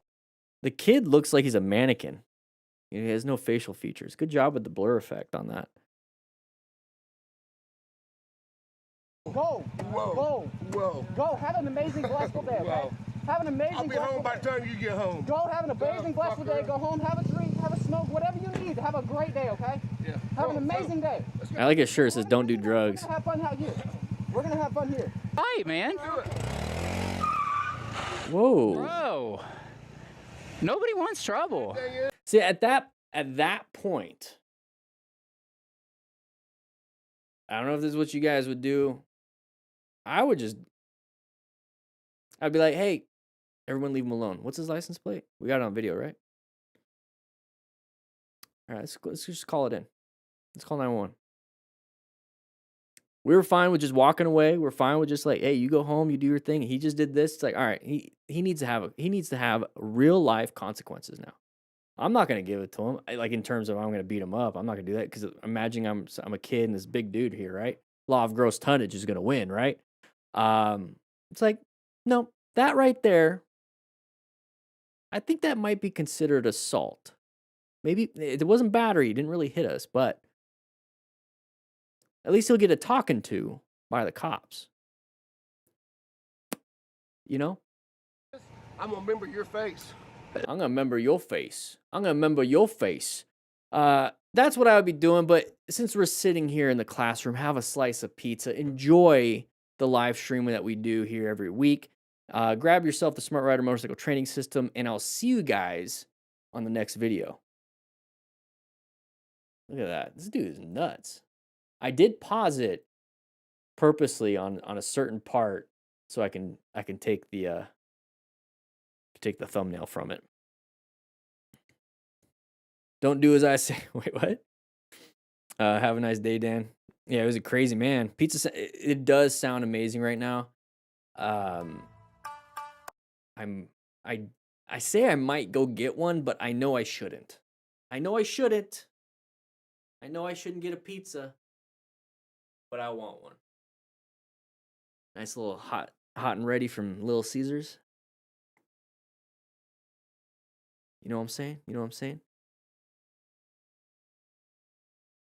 You still have 3 slices? Oh. See you later, Scout Rider. I deserve a pizza. Yeah. I've been a good boy. I deserve a pizza. I'm not a dog. I don't need to do tricks to get pizza. I can be a bad boy and get pizza. You know what I'm saying? No.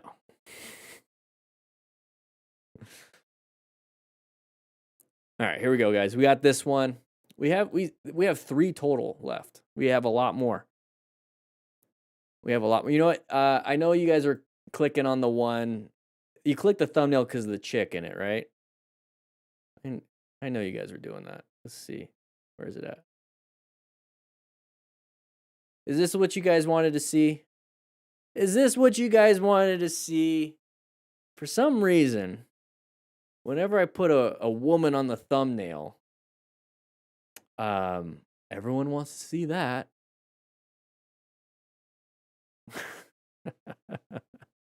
For some reason, it increases the click-through rate, though. Ooga, ooga, ooga. All right. I do know the majority of my audience, it's 95% male. Oh, motorcyclers. Okay. All right, we're going to jump into this one. 3, 2, 1. All right, everybody, we have a very old MotoStars video, but this one's going to be going over a lot of crashes, close calls. She is not having a good day, so let's take a look and see what happens. The whole point is to go over them and not do certain things and to do other things that are actually correct. So this right here, let's not fight for the lane. Let's not fight for the lane. We're just let them have it. We're not going to do this. We're not going to do this at all. Law of gross tonnage. Control your emotions. Perform the safety checklist. State of mind is the S in safety. Is your state of mind in a good spot? Probably not. That's going to make you ride really terribly. It's going to make you aggressive in your riding. It's going to make you make mistakes because you're only focused on this instead of road surface hazards or traffic, other traffic. You're watching him the whole time and you're doing stupid things. So this right here is a great example of an idiot. Okay, so let's not do this. Okay, let's not do this. For one, he didn't even park it backwards so he can take off easy. But let's just go ahead and, I guess we'll just let it play. We're going to let this video play. Me for coming into my lane. How does that work? You're not going to convince anybody. No. You ran a red light. I had a green light, and you me for running into my lane. And this was back in 2020, I think. This is an older video. What is this? You're going to get someone 5 years ago. So 2021-ish. Back in the COVID stuff. Everyone's wearing a mask. Anyways, moving on. Jixer Pat, here we go. Cruising, just hanging out. Okay. Are we going to have headlights in our lane? Yeah, probably. There's the headlights in our lane. So perfect example. So what we go over here in on Dan and the Fireman and Motorcycle Training Concepts, everything that we talk about is based on the Smart Rider Motorcycle Training System. So all the books that I have here. And the big one is plan. That's why it popped up. Is that we're trying to position ourselves for safety and then locate hazardous situations. If there is a threat, we have to assess if it is or not. Because there could be a bear way over there on the far right. Not really a threat, but if there's a bear right in front of us, don't like it. I'm going to hit it.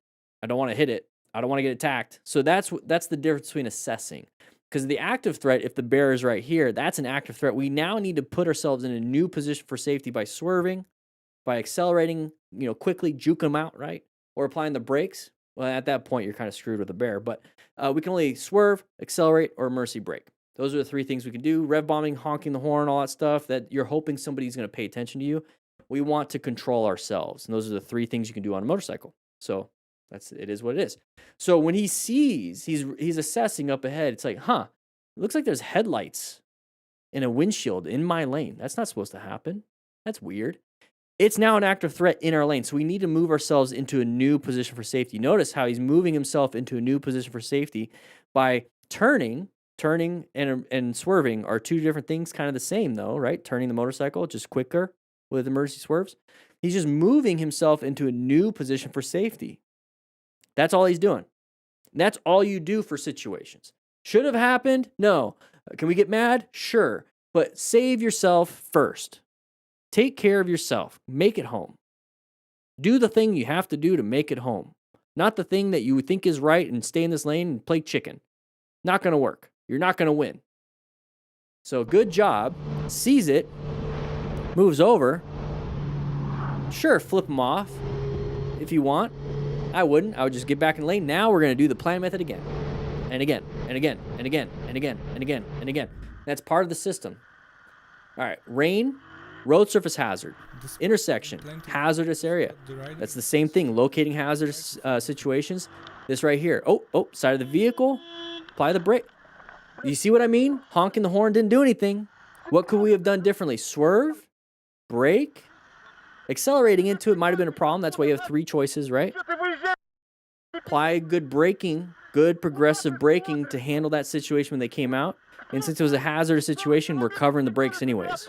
Intersections, corners, we're covering the brakes if you want to do trail braking, but at least in intersections, we're covering the brakes so that we can apply the brakes gently and progressively and quicker and quicker and quicker to come to a stop or swerve out of the way. Okay, thank you. I just wanted to talk over them. This was 5 years ago, back when motorcycle riders were more angry, I guess. And great transitions. I'm angry all the time. There were headlights in my lane. I'm gonna fight for it, and I gently moved over. Now I got water on the road. Okay, moving on. Oh, side of the pedestrian. Good job with the brakes.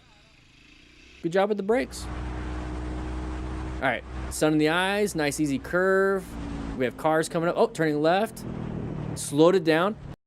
He slowed it down without the brakes. Did you hear that? Did you hear that? Hear the engine RPMs.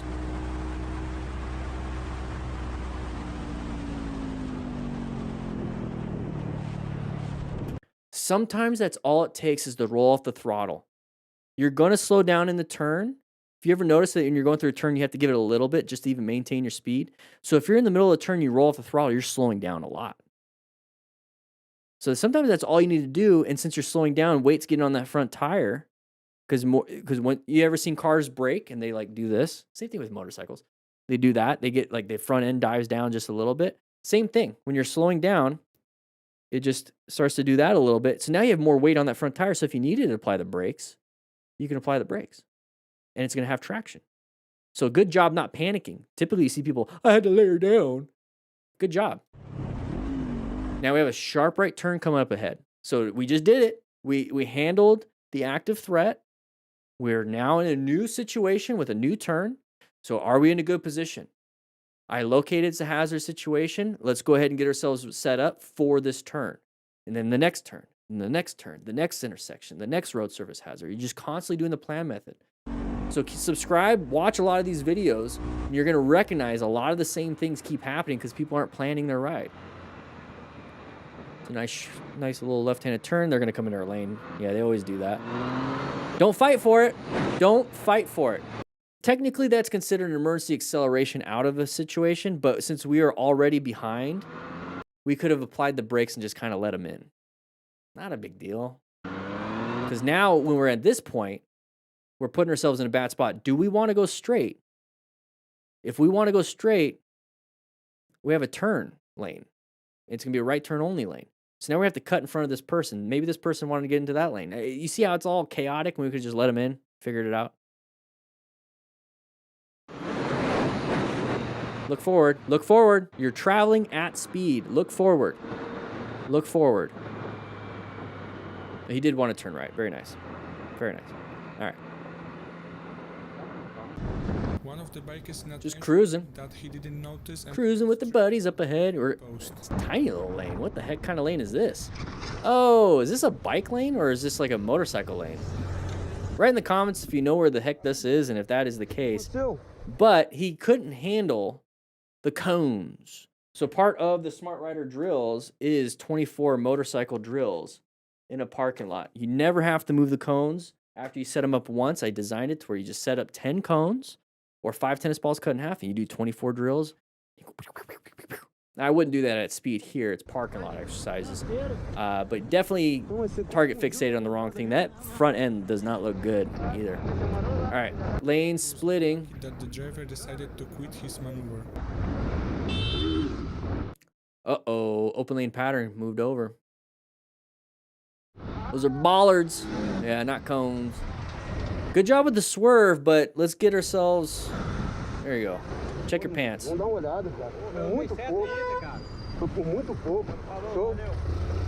bollard. All right, passing. Okay, very good. Get back in our lane. It's the crest of the hill. What's on the other side? And now we can see. Okay, very good. Cruising. Pretty high speed, it sounds like. But who knows? We're pushing it pretty hard. Are we gonna get speed wobbles? What's gonna happen here? Somebody's gonna come. Oh, there's the headlights. Yeah, move over to like the line. Try to ride that right line as best you can in that situation. All right, just chilling. Noticing the biker doesn't give up. Why is this car kind of chilling on the right? I don't like it. They're moving over in our lane. Okay, let him in. Let him in. That's fine. Let him in. That's fine. Moved over to the open lane. We talk about open lane patterns all the time. We didn't like that lane. We moved to the open lane. Cars do that too. So watch out for any of these cars doing the same thing we just did. Okay, we're good to go. Park off in there you go. Okay, well, lane split position, lane filtering position. That's fine. It's California. Okay. Hey, I like that. I like that. You see what he did? Can't see around this because it's a line of sight problem. Kind of creeped up side by side. Now sees and then goes. I kind of like that. I like that.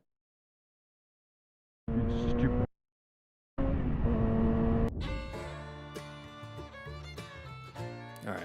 The music is always fun. Somebody come out in front of him. He's going to switch lanes, the truck. Truck's not going to like being stuck behind that white car. Yep. There it is. Because the white car was applying the brakes, slowing down. See how he just let it in? Let the truck in? No issues. And he was off in the left side. Handled it. Was not fully aware that such a Oh, yeah. Let's go ahead and catch up to this. Yeah, boy. Let's go fast. It's such a pretty car. Looks like my Hot Wheels car I had when I was a little kid. And now we're oh, we have a passenger? Oh, no.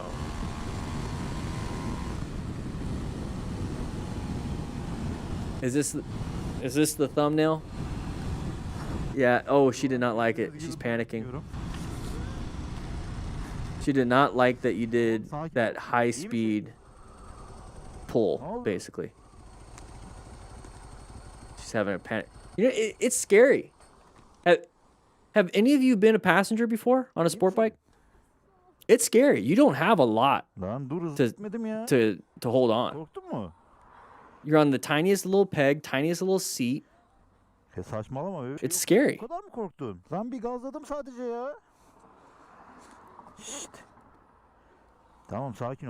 I was a backpack for 2 hot laps with Chris Paris. He had the little thing on the gas tank you can hold on to, and that was scary. I just had to trust because he's professional. But that, yeah, her nervous system is amped. 6.5 hours later. Her nervous system is amped. She's probably saying, don't do that again. Don't do that again. 1 second. I used to have jeans when I was a little kid and it was just buttons instead of zippers. And when I had to piss like really bad, I hated those jeans. Because you'd have to unbutton. It's like, I'm going to piss my pants. I don't know the idea. I don't know what it is. Like, why 1, 2, 3, 4, 5 buttons just to unzip? Now you can't even unzip. I don't like it. Güzel bağla. Bakalım bizi okula alacaklar. You're gonna piss your pants. Ama yani yemin ederim basmadım ya. All right. Okay, it's red light. Car's right on her butt. You can see it in the mirror. Oh, snap. There it is. Yeah, you can rescue if you want. They got airbags. It was kind of it's a fender bender, but people can get hurt, you know. I don't think there's been any major bleeds, but you can help out. Truck driver in the back is going to be the one with some of the issue. This guy's going to be like, oh, what happened? See how dangerous that is to be in the traffic? People not paying attention. Ensure your own safety.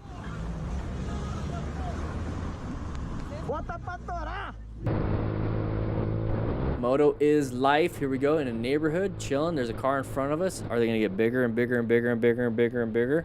It means they're slowing down. Just moved around them. Very nice.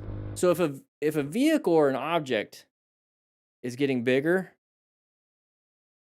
that means you're getting closer. Do we not know this? Okay. It doesn't matter why. It just means you're getting closer. Is that car supposed to be off on the right? Context, we were behind my friend who is black boxed, so he can't speed.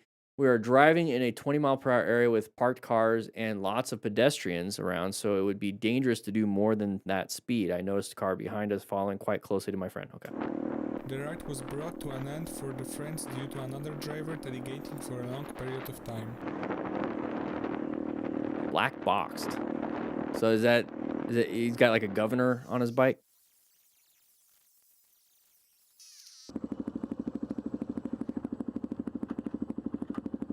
It's limited? Okay. Oh. I get this is not the United States. You see the license plate.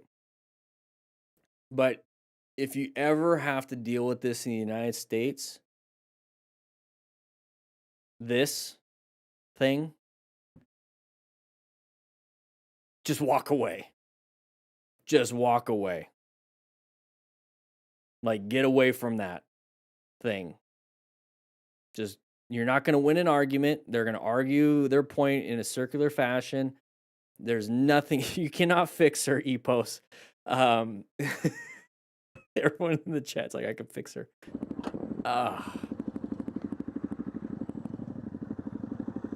Just slow speed maneuver out. Nice little right-handed, do the righty-tighty. Boop, boop. It's one of the drills. Oh, what the heck is that? Now it's...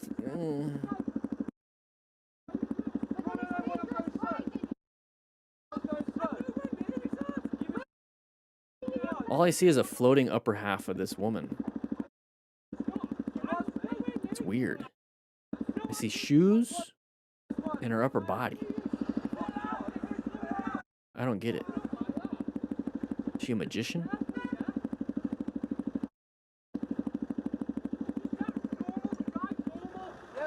Bike sounds good.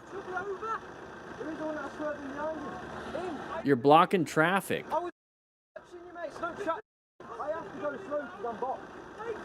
What the heck is going on?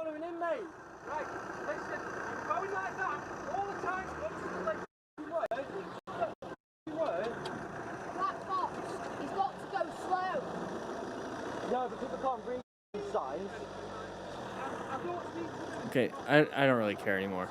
I'm already over it. I don't even know what's going on.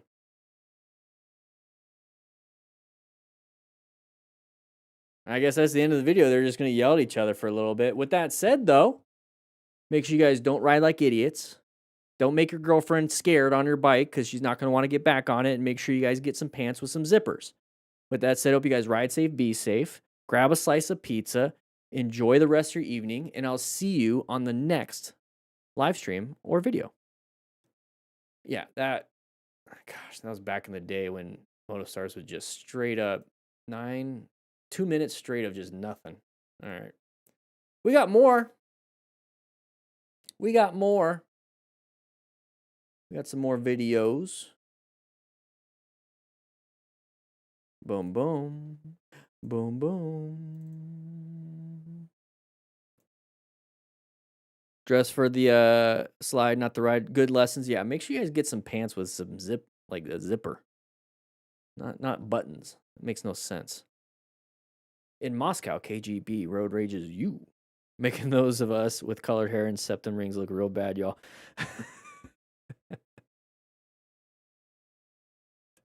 No, I've argued. I like debating. I'm not afraid of conflict. Like, think of it this way: when you first started riding a motorcycle, were you a little scared of it? Probably. Like scared of what you're doing. And then you got more skill and you're like, I'm not scared of this motorcycle. You know, maybe I'm scared of other drivers, but then you get more skill with drivers and you're like, I'm not really scared of drivers. It's really about skill acquisition. So when it comes to conflict, I've had a lot of conflict in my life. And conflict itself, just like, bad drivers, it can be scary, right? But I've learned to get some type of debate skills. I've learned to try really hard to listen to logic and then move through it and apply it. Not necessarily win the debate, but also just mainly so I can stay calm during it. And so, like, I'm not scared of doing all that, but whenever I've ever debated or had conflict with somebody like her, nothing works. Nothing. And I really think that's just women. I'm not being sexist. Women think emotionally, men think logically, so you have to, you kind of have to jump into the emotional side and debate it in an emotional side, but then nothing ever gets done. So you're hoping that once you calm the emotions that you can bring her to the logical side. I think that's where a lot of problems happen, is men try to talk to women. I'm not being sexist here. This is just kind of how it is, or at least what I've seen. And I think I've talked about this before. So women are the emotional side, men are the logical. Not all the time. Sometimes it's flipped, right? A lot of men try to talk to the emotional side. Okay, cool. I'm meeting you where you're at. Boom, boom, boom, boom, solving the emotion. It's like, hey, now come to the logical side with me. And they don't typically want to do that. It's like, if I'm going to meet you in the emotional side and be like, I see how that would be upsetting and blah, blah, blah, do all this stuff, right? Whatever the issue is. It's like, okay, now come to me. Now come to my side and let's solve the problem. It's like, no, I don't want to solve the problem. I just want my emotions to be validated. It's like, Calvin, I want to jump on that part. So he just said laughing at their emotions is best. Okay. I agree. Because at the end of the day, I'm going to have a caveat to this. How you doing, Paleo Bunny? I agree. Because at the end of the day, it's the end of the day. No, I'm just kidding. But at the end of the day, I don't care. I don't care. I don't care about your emotions. And that could be for men too. The caveat to this, and I like using that word because I don't use it a lot. Hopefully I'm saying it right. Caveat, whatever. Caveat. I do care about the people I do care about. I do care about the emotions of the people I care about. So everybody else, I don't give a shit. I'm getting demonetized. I don't care about your feelings. Road Rager guy, don't care about your feelings. Lady having a bad day at work and she's taking it out on me and I'm just trying to get a freaking energy drink at QT. I don't care about your feelings. I don't care.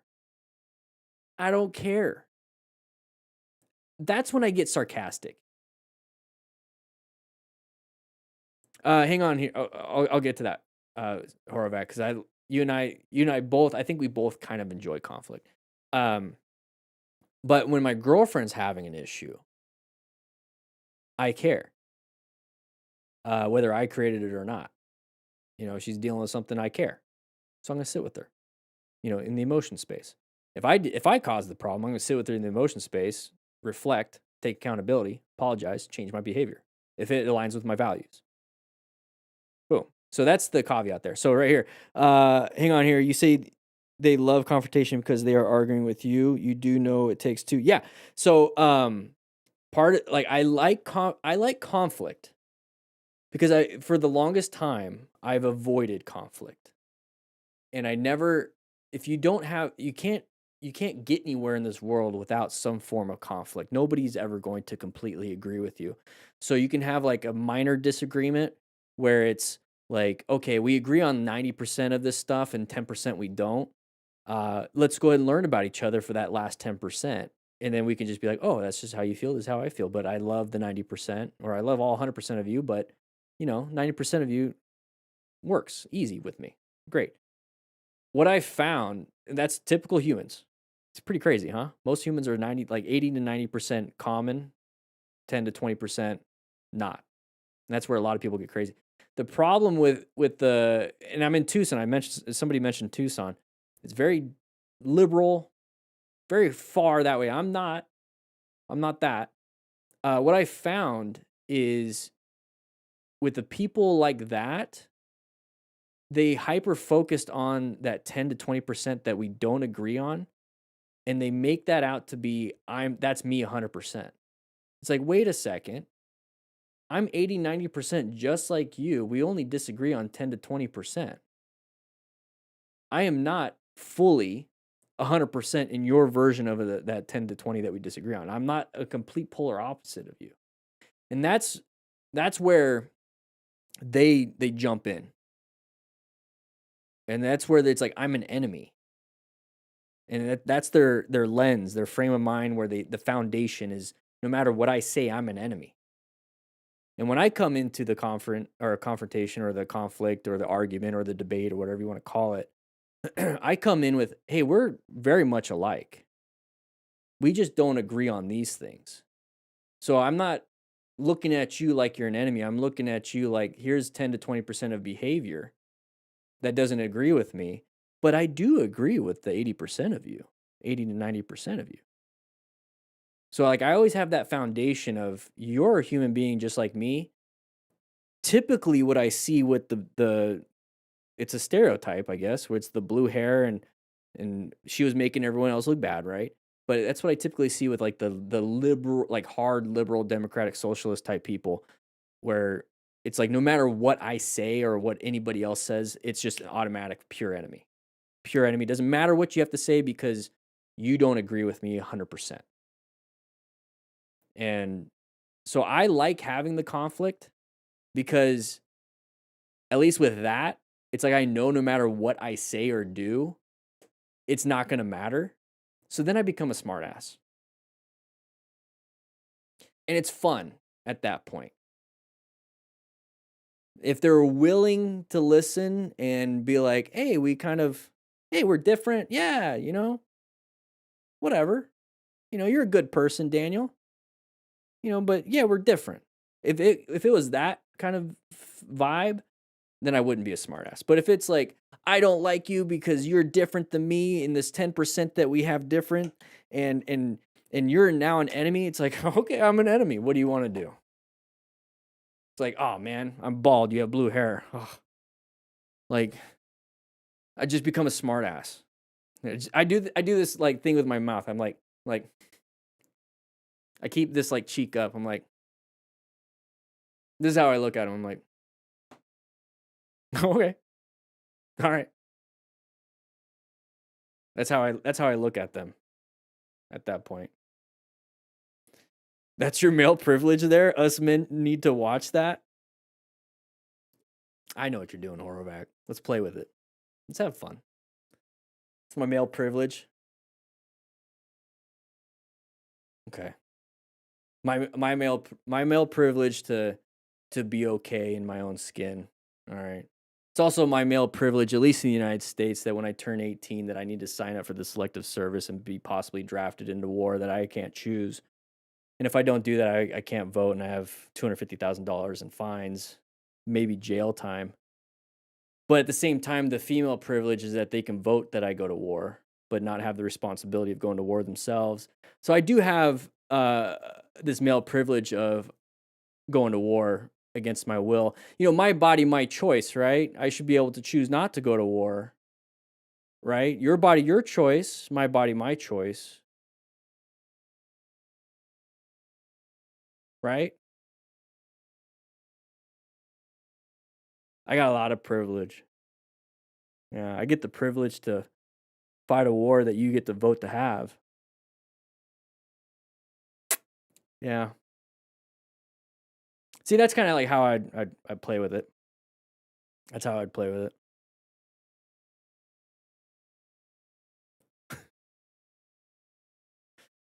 Your body, your choice. My body, my choice. I don't want to go to, oh man, I'm going to jail if I don't.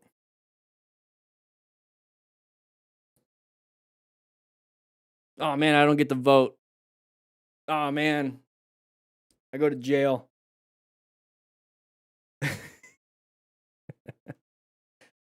At the end of the day, I don't even care though. Like, I don't care. Send me.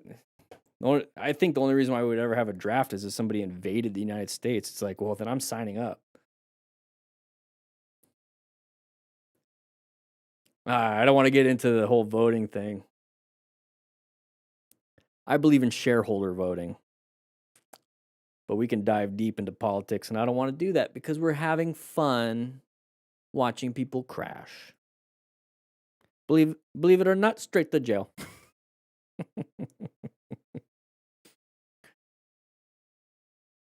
As a woman, male, female, it is. We all have. See, this is where like I could be sarcastic with the privilege thing, but my real belief on this, and this is where it's like, hey, the whole point of a debate and the whole point of a conversation is to find out what you truly believe, and it is what it is. So what I truly believe when it comes to male female privilege is that men have the privilege of being stronger, being more logical, being able to plan things and see second, third, fourth order consequences naturally. It's a strength. I think the female privilege is they're very good at nurturing, very good at supporting that plan that the man has, very good at basically just all their strengths. I mean, they're the only ones that can give birth. You know? And so like we all have strengths and weaknesses. How do we connect in puzzle pieces?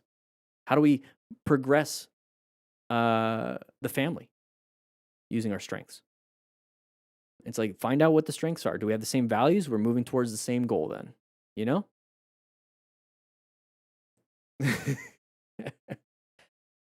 That's servitude. Yeah, it is service. Wouldn't you want a wife that serves you in the marriage? Wouldn't you want a husband that serves you in the marriage? Marriage is about service. Why do we get to the point where serving your loved one is considered like slavery? You know? I want to have a partner. Yeah, a partner. So imagine business partners, right? Business partners. You don't want to have two people as co-founders or let's just say co-founders. This is basically business partners. You don't want to have two of the same people. Hey, I'm really good at making videos. Let's start a business. Hey, what are you good at? I'm good at making videos. Okay, but we need business administration. We need marketing. We need sales.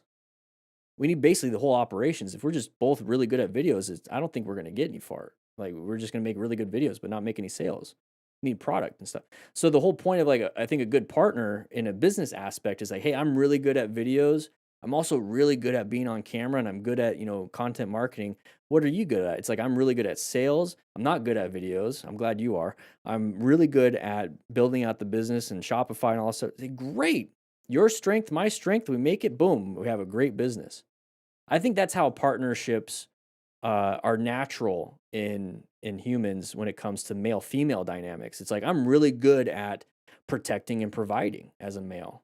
I'm stronger. I get up at night. I hear that tiniest little click in the middle of the night. I get up. She's asleep. I go out and I check it. I also, I focus heavily on provision. So it's like my goal is to always make more and more money so I can provide for the family. And it's like I make decisions. I take full responsibility for the decisions. If you allow me to lead, I have full responsibility and accountability for it. So if success is ours, the failure is mine, basically. And then she's like, oh, I'm really good at, taking care of the house. I'm really good at taking care of a family. It's like, I've grown up playing with dolls. It's like, I want to have a kid. That's what I want to do. It's like, great. So while you're doing that, I'm doing this. And we come back together. We keep doing this, come back together, and we make a great family. You see, it's strengths. There's just strengths and weaknesses. Strengths and weaknesses. And if you have two people that are exact same, well, then you both have to learn like something new. Didn't you hold a sermon at the beginning about wanting to get better? The best way to do that is to not be so defensive and accept that you may have privilege.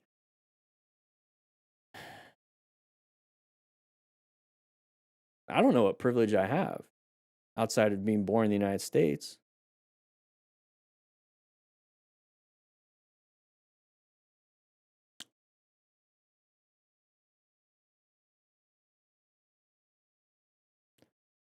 I'm a certified yapper. Yeah. Yeah, we all have our own different privileges. I mean, I could look at a guy next door and be like, dude, you got a privilege that you have hair.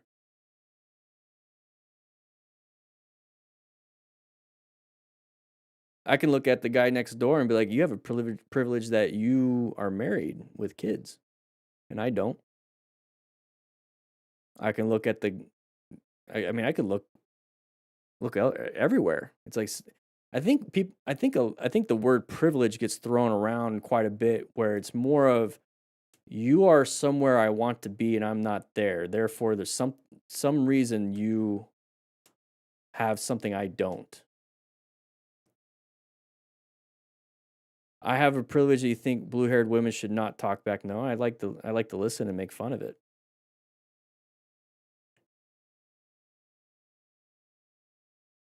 I never said they can't talk back. Go ahead and talk back. Doesn't mean I have to listen. If I want to, I will. And I think is it privilege? Like, here's the thing: is like sonder. The word sonder is a great term. Is it a privilege that I grew up in an abusive household and was molested when I was, from the ages of 9 to 14? Was it a privilege that I was a firefighter that has PTSD? Is it a privilege that, I have a bad back, bad knees, and bad shoulder, and possibly a concussion during my time in the fire service, and have depression for my whole life, and had now continuously 7.5 years of therapy?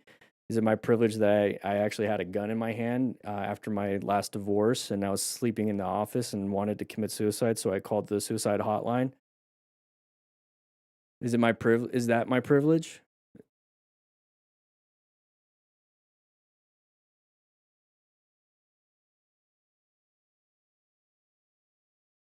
that the privilege that I get? Just wondering.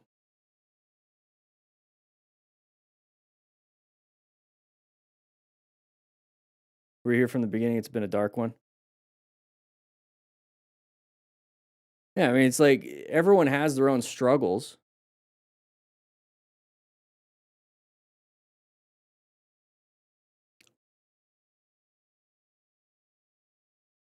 Listen, I lost everything. I got nearly killed in the war, and I am still privileged when I'm talking to a woman. Okay. Yeah, I mean, I've lost everything. I mean, I'm just relating. I'm not saying that it's a competition.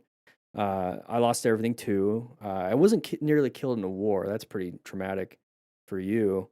I was almost killed a couple times in a fire, and I almost self-deleted.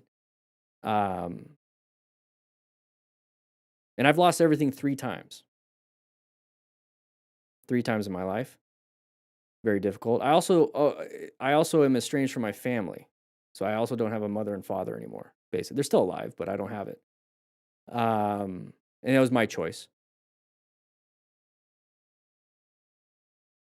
I think I'm still privileged when I'm talking to a woman. For me, like I think I'm just privileged to be alive.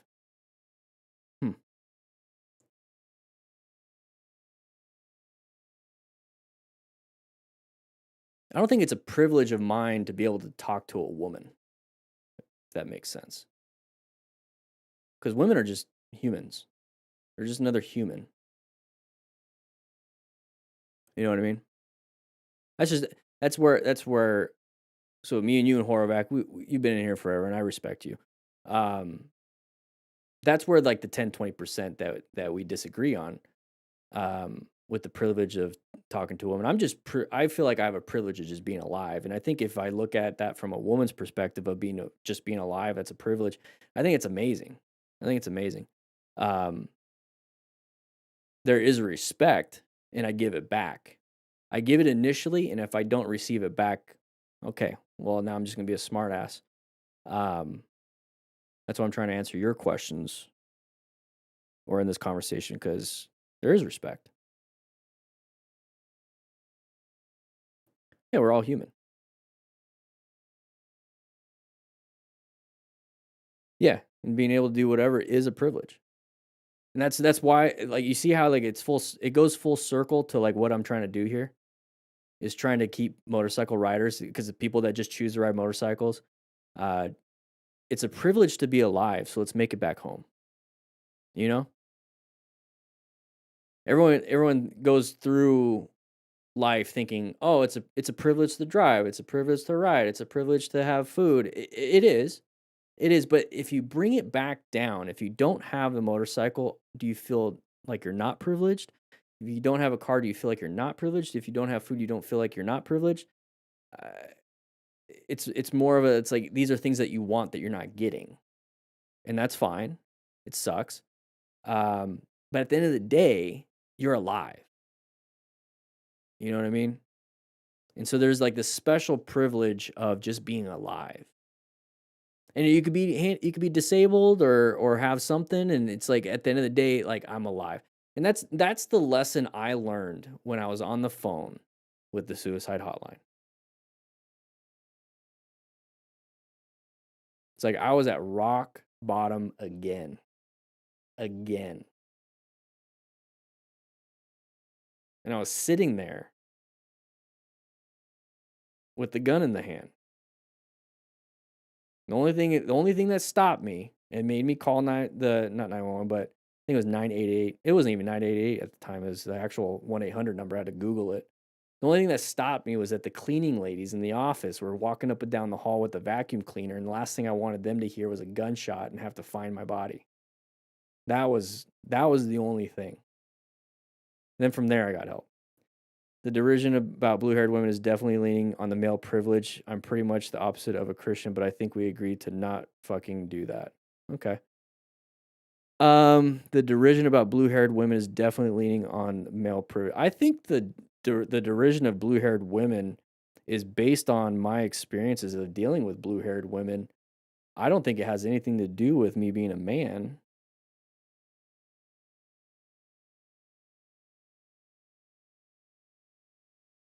I'm not coming from a position of I'm a man, I could talk like this. I come from a position of I'm a person that has dealt with this before, so I made the comment. It has nothing to do with me being a man. I mean, yeah, it's a woman, but if it was a guy with blue hair, I'd say the same thing. Because that's the same thing. I've seen that. I've done that. It's been weird talking, especially in Tucson. Yeah, it has to do with the stereotype about blue. Yeah. It's a stereotype. I stereotype open lane patterns. I stereotype sides of the vehicles. I stereotype a big dog pulling on a leash and barking at me and my dogs. Like, we all stereotype. The idea that because it's a woman, I can't have an opinion on it. Who's the one with privilege then? If I can't have an opinion, who has the privilege?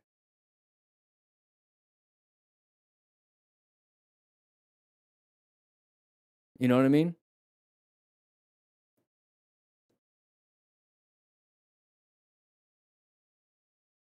Stereotype patterns. Let's go ahead and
gee.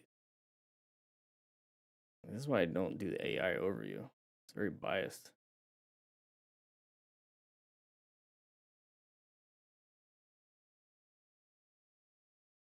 Okay. Judgmental. Oh my gosh.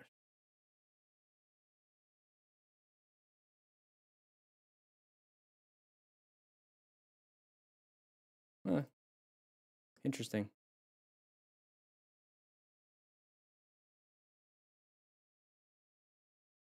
Well, then I make stereotypes about cars because it doesn't always happen.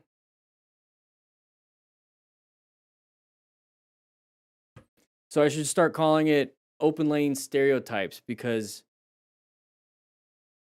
it's not an observable fact that it happens all the time, which is a pattern.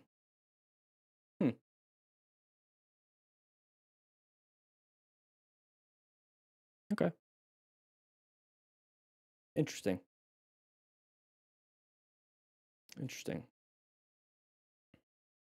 Open lane stereotype.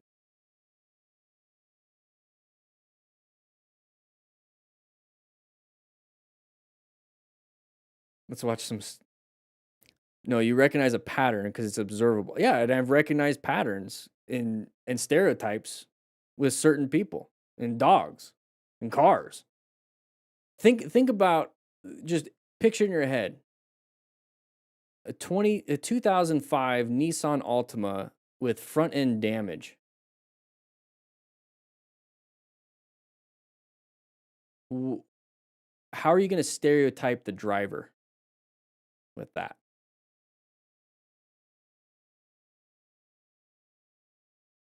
If a car has a lot of damage on it, are you stereotyping that it might be a bad driver? Maybe you should stay away from it. The car. I mean, you can observe a pattern with blue-haired women are argumentative, no problem with that, but don't expect that because she has blue hair. Well, yeah, that's perfect. This is why I like conflict, right? You can observe a pattern that blue-haired women are argumentative, no problem with that. Okay, we agree on that. But don't expect that because she has blue hair. I think we also agree on that. I also mentioned that if I get respect, I'm going to give it. And if I get it back, there it is. If I don't get it back, I take it back. And then I become a smartass. Now, walking up to the person or the person walking up to me and they have blue hair, I'm expecting, here's a conflict, this is dumb, right? Like, I'm pretty sure she's not going to say the right, like, she's not the right thing, but she's not going to say like things that are going to make sense. That's what I'm thinking when she's coming up, right? Then she says something that makes sense and is actually very sweet and very kind. Boom, shatters the expectation. Either way, my behavior, no matter what, if she's coming up, I'm going to be respectful. I'm thinking that it's not going to go my way that I want. So I think we're kind of on the same page there. I think we're on the same page there.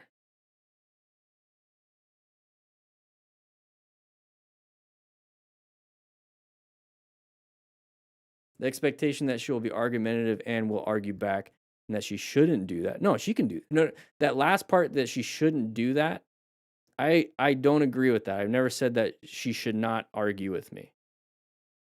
Or she should not be argumentative. She can do whatever she wants to do. She can do whatever she wants to do.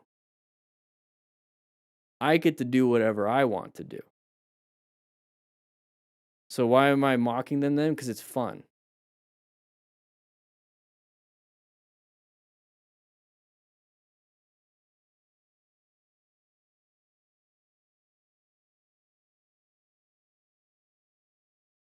It's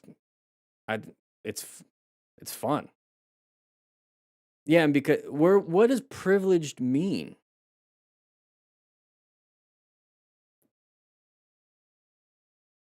So what does privileged mean? Because that keeps getting thrown around. I've given my definition of privileged, and which makes me feel like I'm not privileged because it doesn't make sense to me. So like, what is like? I think we agree on a lot of things here. I don't think we agree on the word privilege.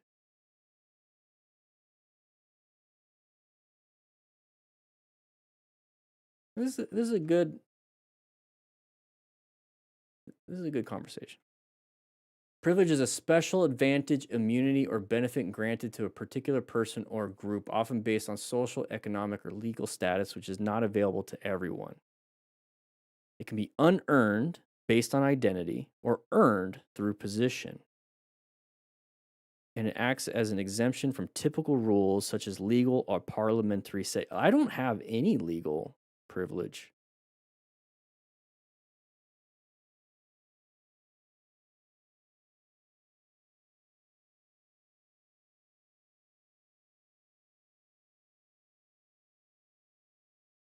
Means that people will laugh along with you when you complain about a blue-haired woman.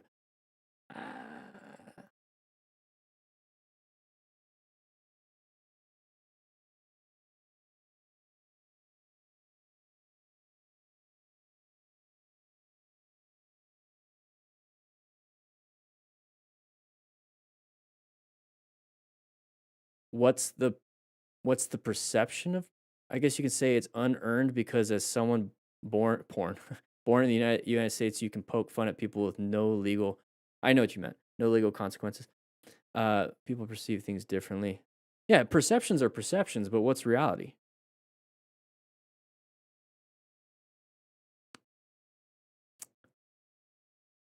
Yeah, I saw that.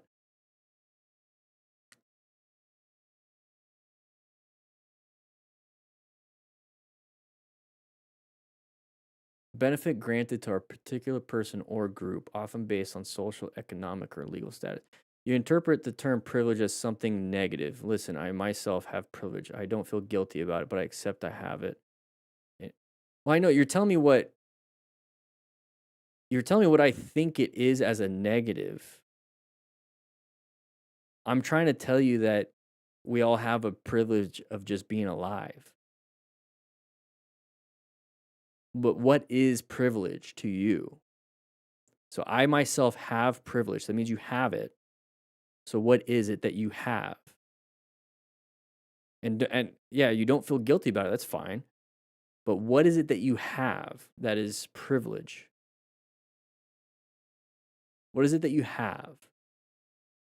Do you have a special advantage, immunity, or benefit granted to you based on any of these things? Like, do you have social privilege, economic privilege, legal status privilege?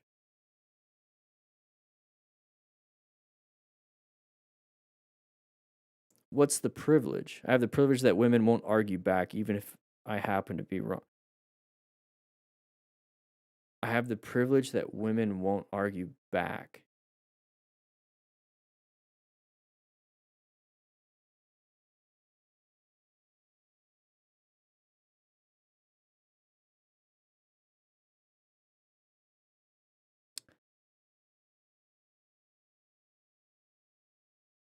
Well, then I guess I don't have that privilege because I've had a lot of women argue back.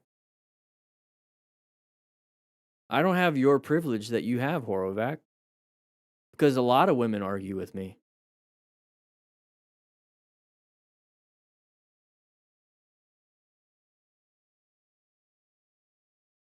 No, okay. Well, that's what you think. Yeah, because if they do so, they will be taken as bitchy. Okay.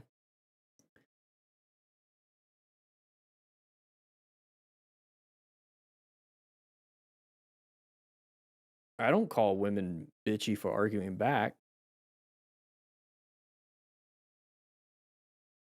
Conflict is great because that's how you get to a resolution and solve a problem. So I don't consider it bitchy. It's not about the women that do argue with you. It's about the women that don't argue back. Well, then that's their choice, isn't it? So women can choose to argue or don't argue. So if they're choosing not to argue, somehow I have a privilege?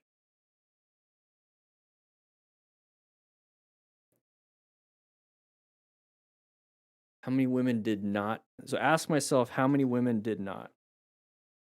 We'll probably do another live stream tomorrow. This is a good conversation. We already got 3 videos, right? I got 3 videos.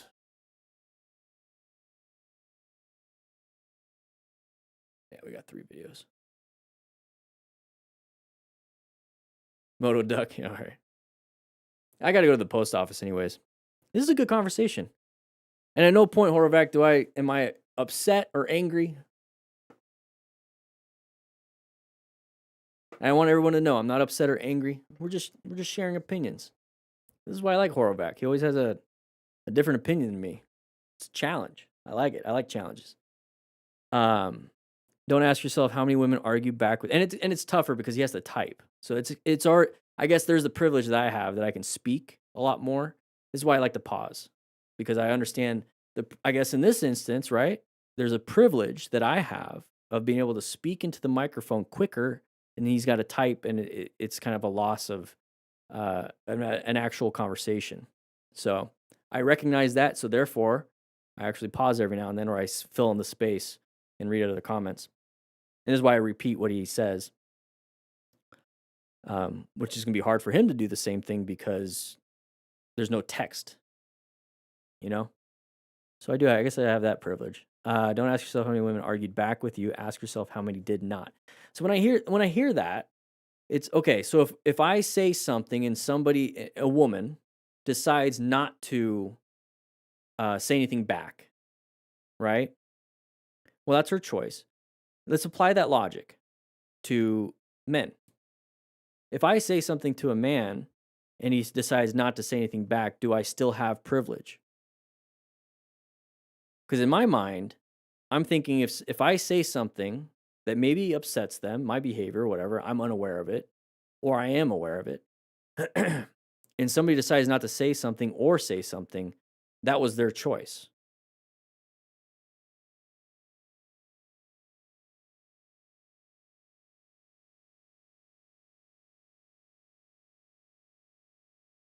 How you doing, Dark Jader? Yeah. How many didn't argue back? Yeah.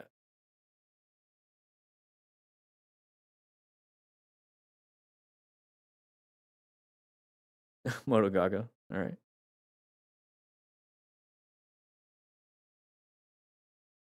Yeah, I missed what you originally said. You retracted it. Jada, we're just having a conversation. Privileges don't have to be exclusive. There are some we have by default unless you've been convicted of a felony. Yeah. And I think we're mixing privileges and rights. And rights are entitlements absent of duties. And rights are made up. So we can jump into that. There's no such thing as rights. There's no such thing. I don't care if it's written on a piece of paper. It's made up. No one has rights. I don't have any rights. You don't have any rights. It's all made up. It's an entitlement. That's what it is. Yeah, there is such a thing as right when it's me.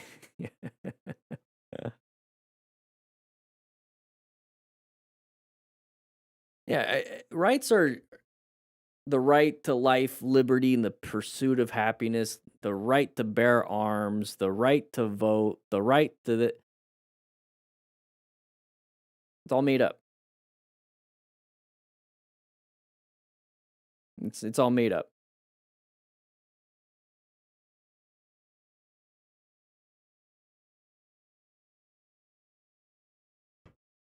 It's all made up.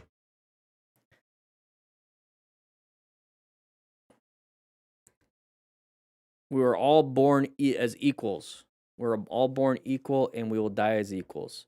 Yeah, we're all born.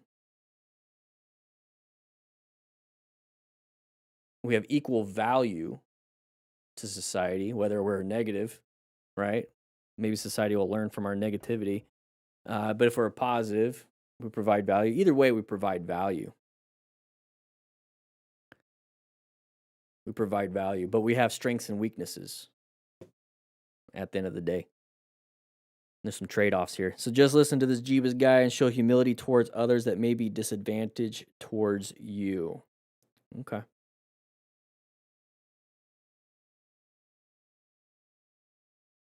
I think a lot of people think Christianity is some kind of religion where we're just all weak.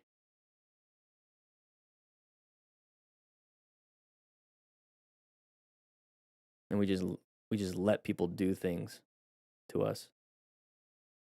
Can I ask something off topic? It's about motor. Yeah, go ahead.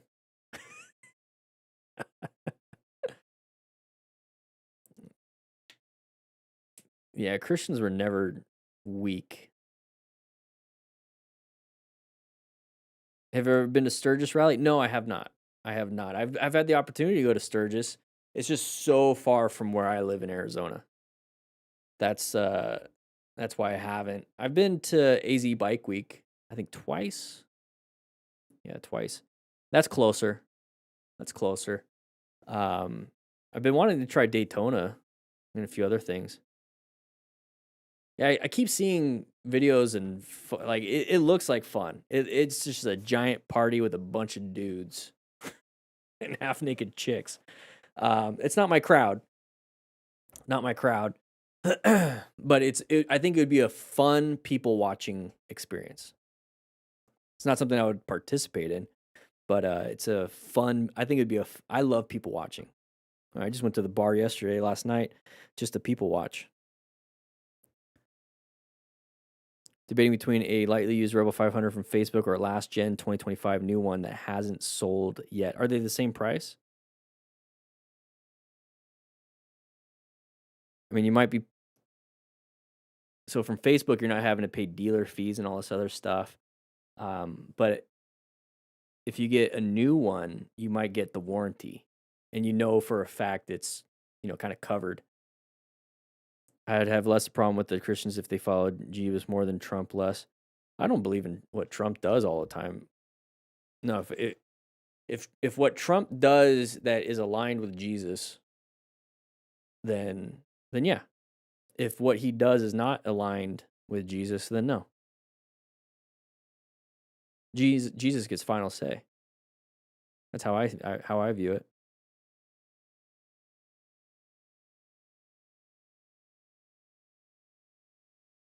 I'm near Canada, so the travel ain't that bad from yeah, wildlife. That's a big one.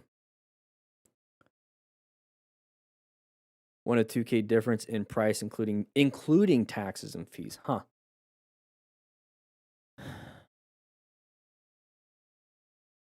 I might bite the bullet on that one and just go for the new 1 to 2K difference. You might be able to negotiate maybe a 500 to 1K difference with the new. Yeah, it really depends on the condition of the lightly used one and then what year. So if it's like, hey, it's a 2021 lightly used and it's only got 400 miles, it's like, then it means it's probably been sitting for a long time. So you're going to have to, do some of that work. Maybe the tires are dry rotted. So now you have to get new tires. That 1 to 2K difference might bring you to the same price as the new, but you had to do work on it. You know what I mean?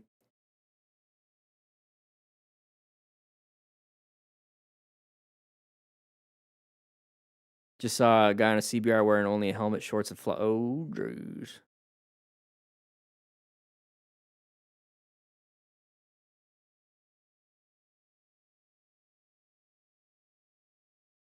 Yeah, it is what it is. It's a little blasphemous, but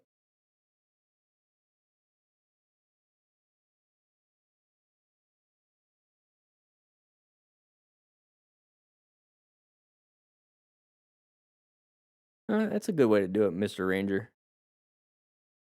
I think when it comes down to conflict, it's just being secure in your position and being secure in how you can regulate your thoughts and emotions so they don't come out as bad behaviors. And at the end of the day, always having a curious mind. Having a curious mind. And then listening, but not necessarily changing your mind. You can listen, you don't have to change it. That's just how I view things. And so like when I see these road rage incidents and people are like arguing and having conflict to change the driver's mind, it's like you're not going to. Because more than likely they're not curious about it. They're just going to keep their own mindset. And what you're doing is not doing anything. And so it's kind of futile in a lot of situations. But I'm open to listening. but I'm gonna take what I'm hearing, and then I'm going to judge it against Jesus. And if it's like, no, it doesn't align, then it's like, all right, well, I already know what I'm gonna go for and follow. I like to wear my Catholic on my sleeve just for fun of it, and I'm far from being the best. Yeah, we're all sinners. Saving up in cash, also have a trade-in which might further close the 1-2 gap. Yeah, I mean, do what's best for you. With all of that, I would probably go for the new motorcycle and still keep that trusted mechanic for when things you might need to change on the new bike. That's probably what I would do. Then have that calm confidence of like, hey, it's a new bike under warranty, you know. Tires are probably still good. They got to do a run check, make sure it's safe to ride, leaving the dealership. You might even be able to negotiate a little bit down. Like, hey, I got a trade in. Can we do $500 more? I want to walk out with this new bike, you know, or let's get rid of the dealer fee, or find the negotiating aspect of things. Yes, Arlene. Yeah, we're going to. I think it's just better in terms of classifying things.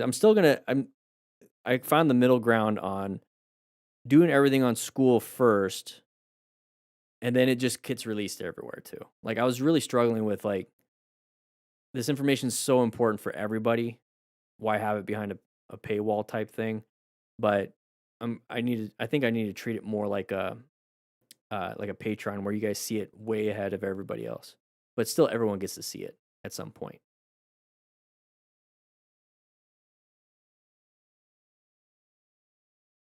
It's hard to talk about Christianity nowadays because you never know how anyone... And that's the thing, is you just do it.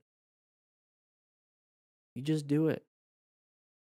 I was thinking about this a little bit while ago. It wasn't about Christianity, but it was about when you stand for something, you're going to make enemies no matter what. But if you stand for something, people that stand for the same thing that are unwilling to talk about it will come to you. So you're going to make an enemy if you stand up for something. An enemy is a big, strong word, but it's mainly you're going to find people that disagree with you.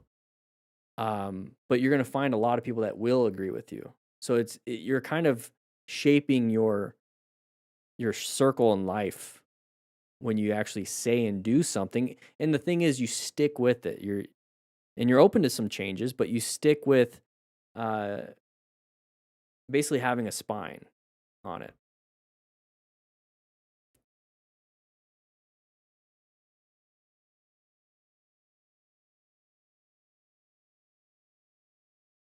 Yeah, it's me. Yeah. Good, Jedi. That's good. My priest is the one who got me to learn how to ride, believe it or not. Bless my... Yeah, I remember you told me that story. That's awesome. I do have a guardian bell, Sam. The thing is, it has to be given to you for it to really work. I have one that was given to me a while back, and I just transferred it to the new bike. Because I think it follows the person, not necessarily the bike.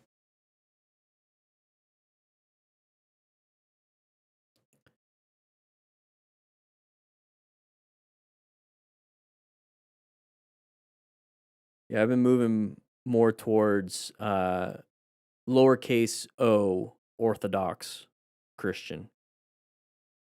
Been moving a little bit more towards that.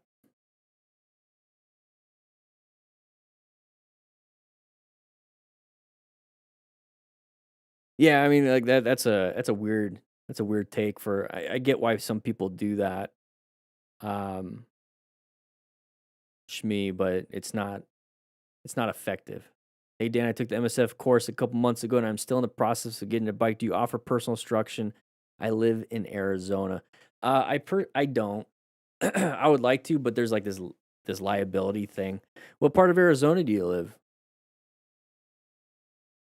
I've been thinking about doing it because there's a way to do it. There's a way to get like a release of liability waiver and a few other things, but still it's it's kind of because I've thought about I went through the process of thinking of doing like a video series where at least in Tucson, that's where I live.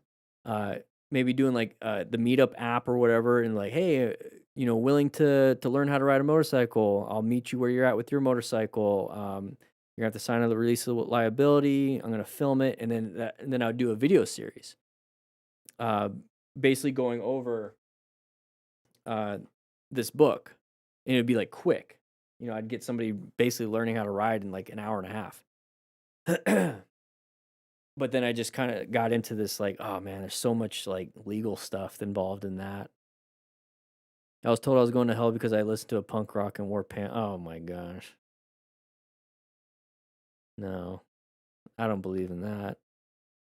Well, I think your deity would have to fight Odin's son for my son. Are you a pagan?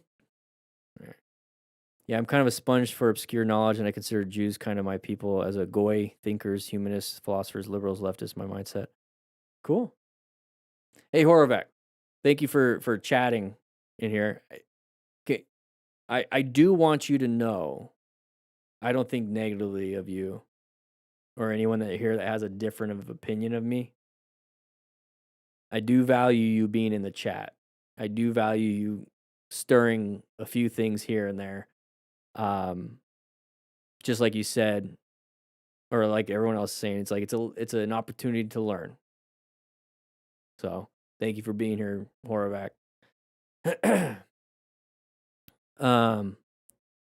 Part of the simulation with multiple simulation theory is pretty intense. Use it correctly or for evil. However, actions have consequences. If you help people, those lead to good consequences. If you bad, those lead to bad. Yeah, like. So now we're talking about. Do you think I'd care if people thought? No, I don't think you. I don't think you care. Which is it's a great thing. That's why I think we can have this discussion. So thank you for challenging. So like Mr. Ranger, so we're talking about free will and God's providence, right? He's given us free will. How do we reconcile our free will with God's providence in terms of he already knows and laid everything out? How do we reconcile that? That was a question during Bible study that I spent a couple weeks thinking about, and I think a pretty decent answer to that is that because like if he has everything laid out, do we really have free will, right? If we make a choice not to or do something, like he already has it planned out, right? I feel like we have the free will to make our choices, and he's already in his infinite wisdom has already laid out a plan for the decisions that we've already made. So like if we do something good, we don't do good to get good. We do good because we do good. We try not to do bad because we don't want to do bad. I feel like doing bad to other people is harming another child of God. So it's like, I don't want to be harming a child. So I try not to do bad. If I do, I take accountability, apologize, ask for repentance, basically, and then change my behavior as best I can. It's a learning lesson. There's grace involved in that. I'm not going to be instant. Oh, figured it out, got it. There's grace in that. It's a learning experience, just like learning a motorcycle. And so, like when it comes to free will, it's if I do something good, I might receive something bad. And I think a lot of people think in terms of if I do something good, I will or should get something good almost like immediately, right? Sometimes that good that you receive after doing something good does not happen next week, or next day, next week, next month, next year, next 5 years, next 10 years. But you are laying the process of doing good consistently so that something might actually happen good to you at some point. The whole thing is to be in the process of being good and trying to be good and working towards being good without expectation of receiving any good. Because sometimes bad people receive good things because, hey, I stole $100,000 from grandma over here. I now have something good. Well, you did something bad. And at some point, if you keep that pattern of bad, it's going to lead to a bad life. I think God knows that. I know he knows that. And so he might have set you up in terms of, hey, if you keep doing this, this is what the bad's going to look like in your life. Hey, if you keep doing this good, this is what the good will be in your life. It might not be received how you want it, but you will receive what is needed. And that's another thing is you don't do good things to get what you want. You do good things because you do good things. You will always receive what you need. And what you need might be some suffering. What you might need is something bad happening to you. Because in the end, that is a good thing because you're going to learn from that lesson. And you're going to continue in the face of struggle, in the face of suffering. If you continue to do the best you possibly can and be as good as you possibly can in the face of the hardship that you're having, you're going to walk out of that hardship with some wisdom, some experience, and that in itself is good.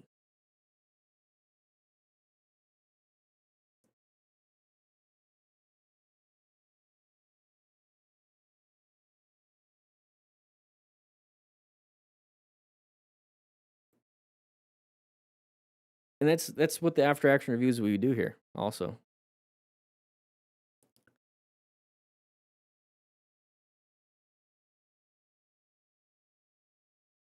Definitely different timing. Definitely different timing. Yeah. I always like to believe in being provided what I need. So like, you know how like a child's like, I want this, I want this, I want this, and a good parent's like, well, I'm gonna give you what you need. I want candy, I want candy, I want, cotton candy, I want ice cream, I want this. And the parent's like, here's a full meal with protein, carbs, steak and potatoes. But I wanted candy, I'm giving you what your body needs. I'm not giving you what you want. I'm giving you what you need. And I think a lot of people treat like the prayer as like the kid wanting candy. It's like, I want $1 million. I want this. And they pray and pray and pray to get like $1 million. And it's like, what is it that you need? And I think God always gives you what you need.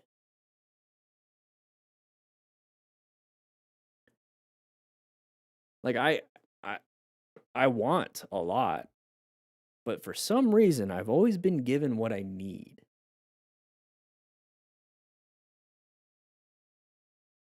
I want 1 million subscribers, right? I want a couple million views a month on YouTube, right? But I'm not getting it. Like I don't have it.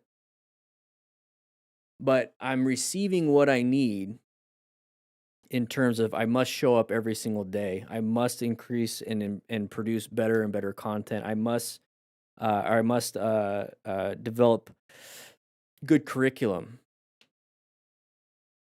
And then maybe I'll get what I want.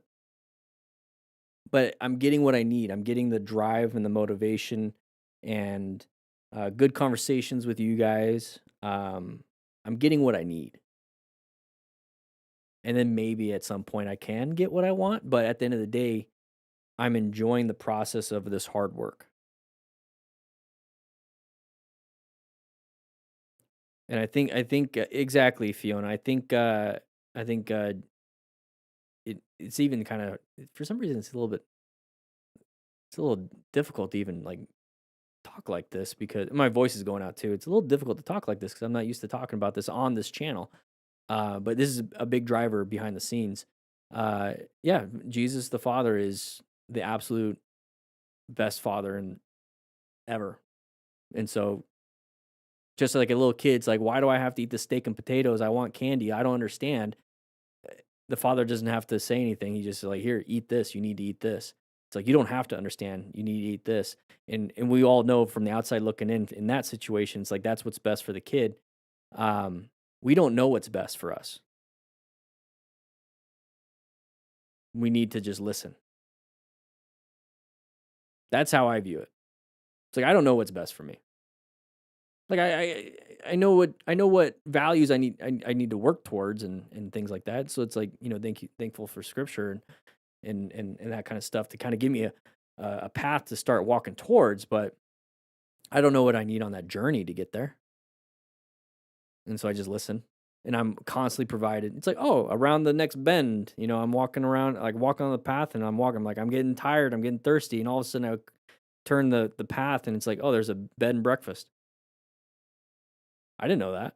I didn't know it was there. I was just told I needed to walk this path, and it's like, boom, provided what I needed, what was needed.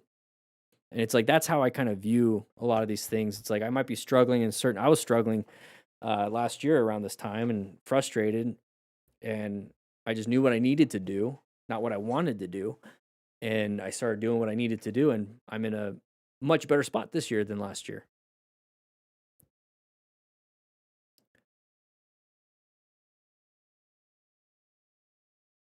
Perfect, Mr. Ranger. Like, yeah, it is what it is. It's not the end all be all. We're just kind of ending the stream this way. We had 5 videos, but I only did 3. I'll do another live stream tomorrow and do 3 more. But now we're just kind of having a chat at the end, and it's not the end. It's not the thing that I talk about here. I don't want to preach this whole thing, but it does. It's instilled into the teachings that I do. So when I talk about road rage and what do you have control over, let's not blame the other people. We don't have control. We don't know what's going to happen. We need to focus on our personal responsibility, take accountability, manage our emotions. We can think and feel a certain way, but let's not act out on those behaviors. That's all coming down into what I teach. I just don't use specific words. I know, Horvath, it was my own fault. No, everything is for a reason. Horvath, you might not like this, what I'm about to say, but it is what it is. The simple fact that this is how I view things. The simple fact that you distracted me because I took you seriously and I talked about Jesus Christ, it allowed Mr. Ranger 945 to be comfortable speaking about his faith in the chat. So because of you, we have a more proud Christian in the chat. Works in mysterious ways, doesn't he? Works in mysterious ways. I didn't know that was going to happen. I read the book of Job. Job is a good one. Job is a good one.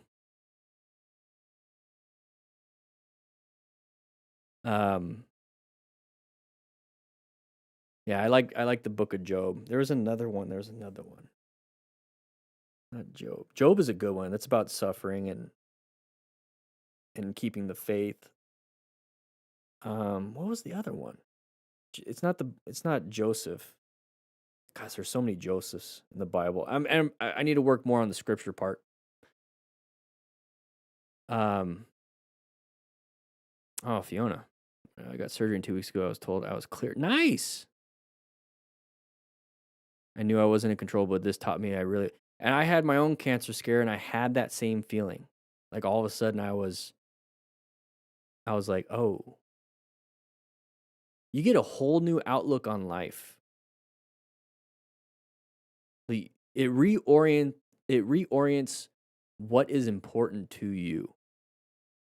And it's like, oh my gosh.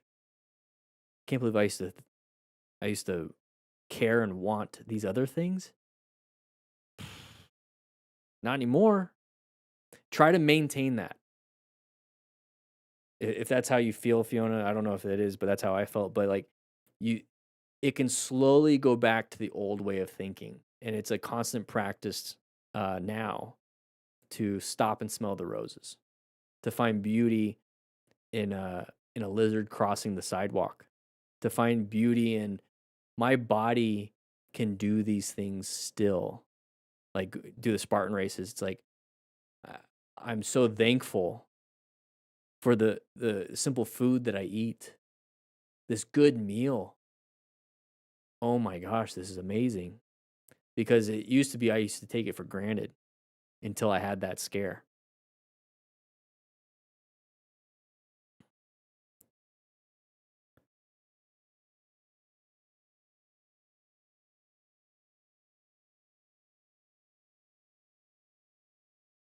Oh, thank you, Mr. Ranger. I appreciate that. Maximus Lewin, you're local. Northeast, southwest Tucson. What side?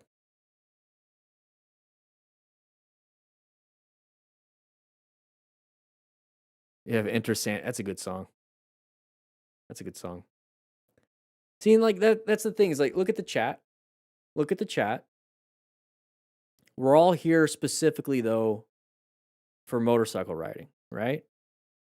That's how we all started in the chat, right? We all came here to be because we want to be safer. Maybe I like watching crash and close calls. There's 80 to 90% in common. And now we're finding another thing that we might be in common for. And then we see that there's differences. And then we're like, oh, okay, there's differences, but we're all here for what mission?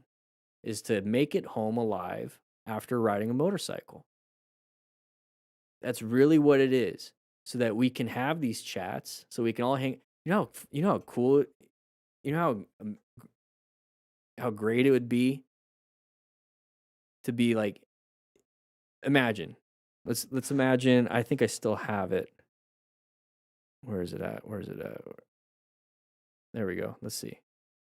Imagine, this is the old bike. Imagine if we're all just hanging out here and we had like some chairs and it's like night, it's like getting to nighttime and like we had chairs, maybe like some music playing and we had like a couple beers here and there and we're all having this chat. Imagine if we're like in here doing that. You know what I mean?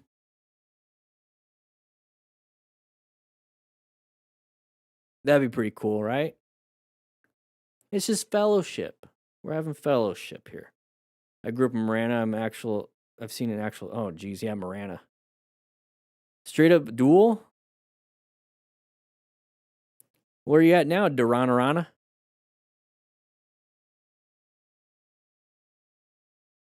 Yeah, Mr. Ranger, exactly. One sec, where? I redo the old FDR fireside chat. I like the fireside chats. It's kind of like I tried to do with the After the Ride podcast. I might get back into it. I want to start joining other people's podcasts and having chats with them. What podcasts do you guys like to see? Is there any motorcycle podcasts? I might just reach out to them and have some chats.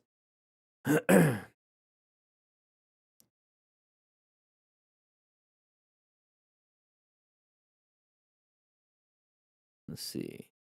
I'm trying to find like where are you at with the? You said you're local. I can't find the chat now. I'm local. Okay, Maximus. There you are.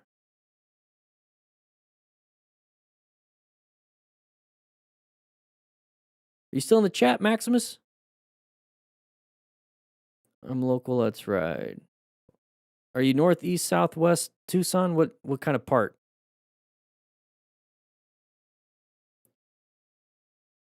Yes, Cymatic Sun. Yeah, they are.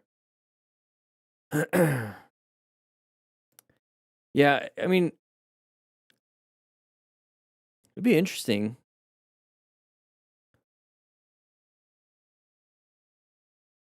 It'd be interesting to have like a chat, like more of like a human chat, not like, hey, let's talk about motorcycle safety. I mean, that'd be kind of cool too, because I think we can really kind of get down to the nitty gritty on a few things. And we all have our opinions. But I think it'd be really cool to like. I think it'd be fun. So let's pretend Miyamoto Jitsu had a he had a podcast and I joined his podcast and we chatted, right? It's two safety people talking. It's like the same culture in a way. There's differences. And so if safety, motorcycle training and safety is the culture, I think it would be fun if I took that motorcycle training and safety culture and talked to stunt riding people. So now it's two different cultures. There's conflict. Two different cultures. And then maybe like a culture of like the Litas, because now it's women. So me, motorcycle training and safety, and then like a women's group. So now there's like two different, almost like there has to be like some form, not necessarily conflict, but there's a difference. And it's like, now let's learn about our differences. It's one thing to talk to like another person. It's like, hey, now we're in an echo chamber.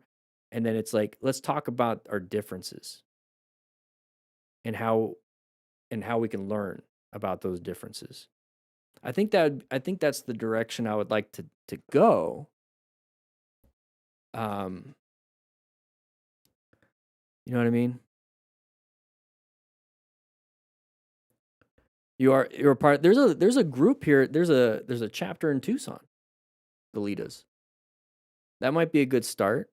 I think, yeah, Brian 6. Yeah, Somatic Sun. Like that's what I'm talking about. So like, I would like to talk to Brian 636 and Jixabra. Mad Maxi. He might get a little testy with me, but that's fine. I think because I'm going to come from the position of learning and curiosity. I think Brian 636 he would be a good one to come from a position of curiosity. I've seen some of his stuff, and he's I feel like he has that mindset of curiosity. So I think him and I could probably have a good conversation. I've never met him, never talked to him, but I think him and I could. I don't know if Mad Maxi has that curiosity. I don't know Jixerbra at all, really. But I know Mad Maxi has talked crap about me in the past, and that doesn't stop me from having a conversation. But I don't know if there's that curiosity. I think there's that bias involved. I have a bias too, but I'm not going to push it on people. Jixerbra is cool too. I've never seen his stuff. Did I meet him? No.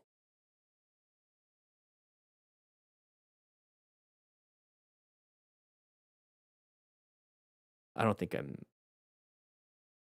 met a stunter guy and it was Jix or something. If I see his face, I could tell if I've met him. I'm on his Instagram and I don't see his face. He keeps his helmet on. Probably for a good reason. I don't think it's the same guy that I met.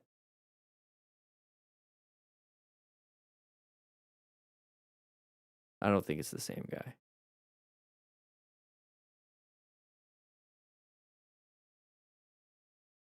No. Tall and lanky, like the guy I met. And I want to say the guy I met, his name, he had Jixer in it.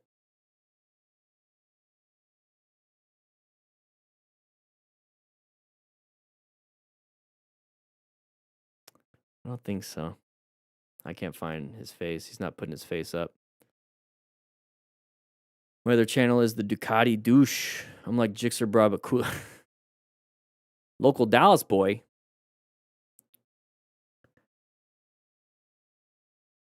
Tremoto's really, yeah. I did a seminar with him. Pot shot. Ethan, he's a good guy. We shared a hotel room in Michigan State University. I got a hotel room and let him stay on the pull-out couch thing. The Bearded Mechanic.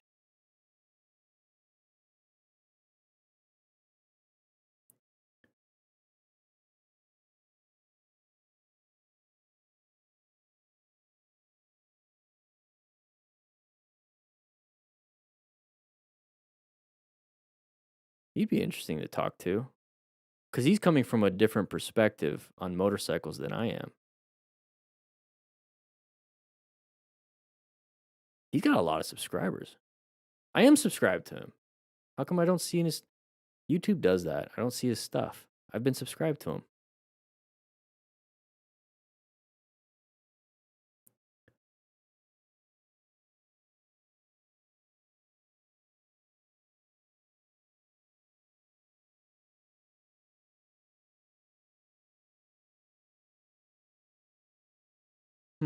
Yeah, I think it'd be interesting. But right now, the main focus is the academy. So I guess I'm doing a live stream tomorrow and Friday. I need to put the schedule for the crew for Friday. because we're gonna have the first the basically the introduction to the academy. The next Wednesday we're gonna be doing the first session. So tomorrow I'm gonna finish off with the next 3 videos. I didn't get through the last 2. There's a new one today that came out, so I'll do that one tomorrow also. So I'll just do that. We got a little sidetrack. It was a good conversation. I haven't had a good conversation in a while. Tomorrow and Friday, 11 a.m. The Friday one is for Smart Rider crew members, because that's going to be the intro. That's going to be the intro to the academy that members get access to. In the future, I'm gonna publish it for everyone, but it's not gonna be for a while because I'm gonna do some good editing and whatnot because I'm doing it live. So if you want to be a part of the crew, there's the invite. So I'm gonna go walk to the post office because it's gonna close soon, and I'm gonna drop off the package, or some packages that people have been ordering, and then I'm gonna make the scheduled post for the Friday live stream on the crew. Yeah, Fortnite would be good. He's been doing. I've been seeing some Fortnite videos pop up, and it's like not really motorcycles only.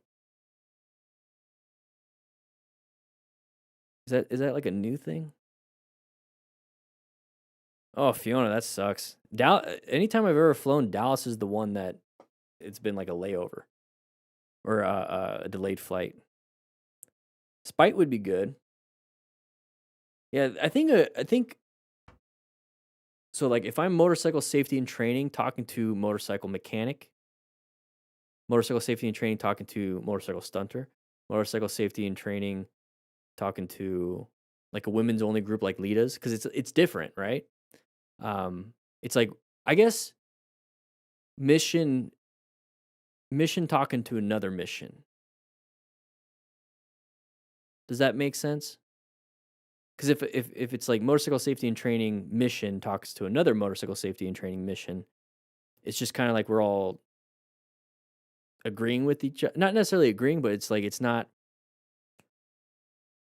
I mean, it'd still be good, but it's like I feel like there'd be more, I would get more out of talking to someone that I have no clue what they do. You know what I mean? Canyon Chasers, yeah, that'd be a good one. I think there's a time and place to talk to the same types of people in the same bubble that I have, the same niche, I guess. There is something to be said about that. But I think for me,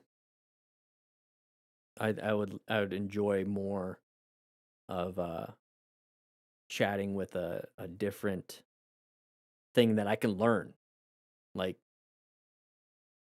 not have any idea of what's going on. I think that's the thing.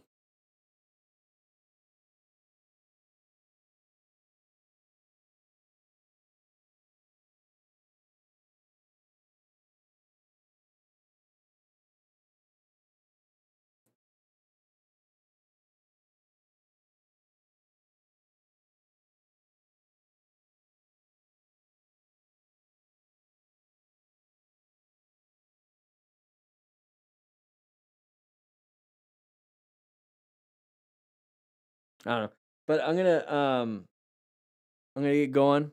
So we have a group here called DFW Girls Ride Similar to Ladies with the camaraderie and riding, but more ladies on sport bikes, while the ladies locally seem more. That's what I've noticed too, Smee. So the ladies is more cruiser based, which is kind of cool too. Would you do like a Motostar side by side, like a talking with the Motostars guy? I mean, I wouldn't mind talking to him, and there might be a language barrier.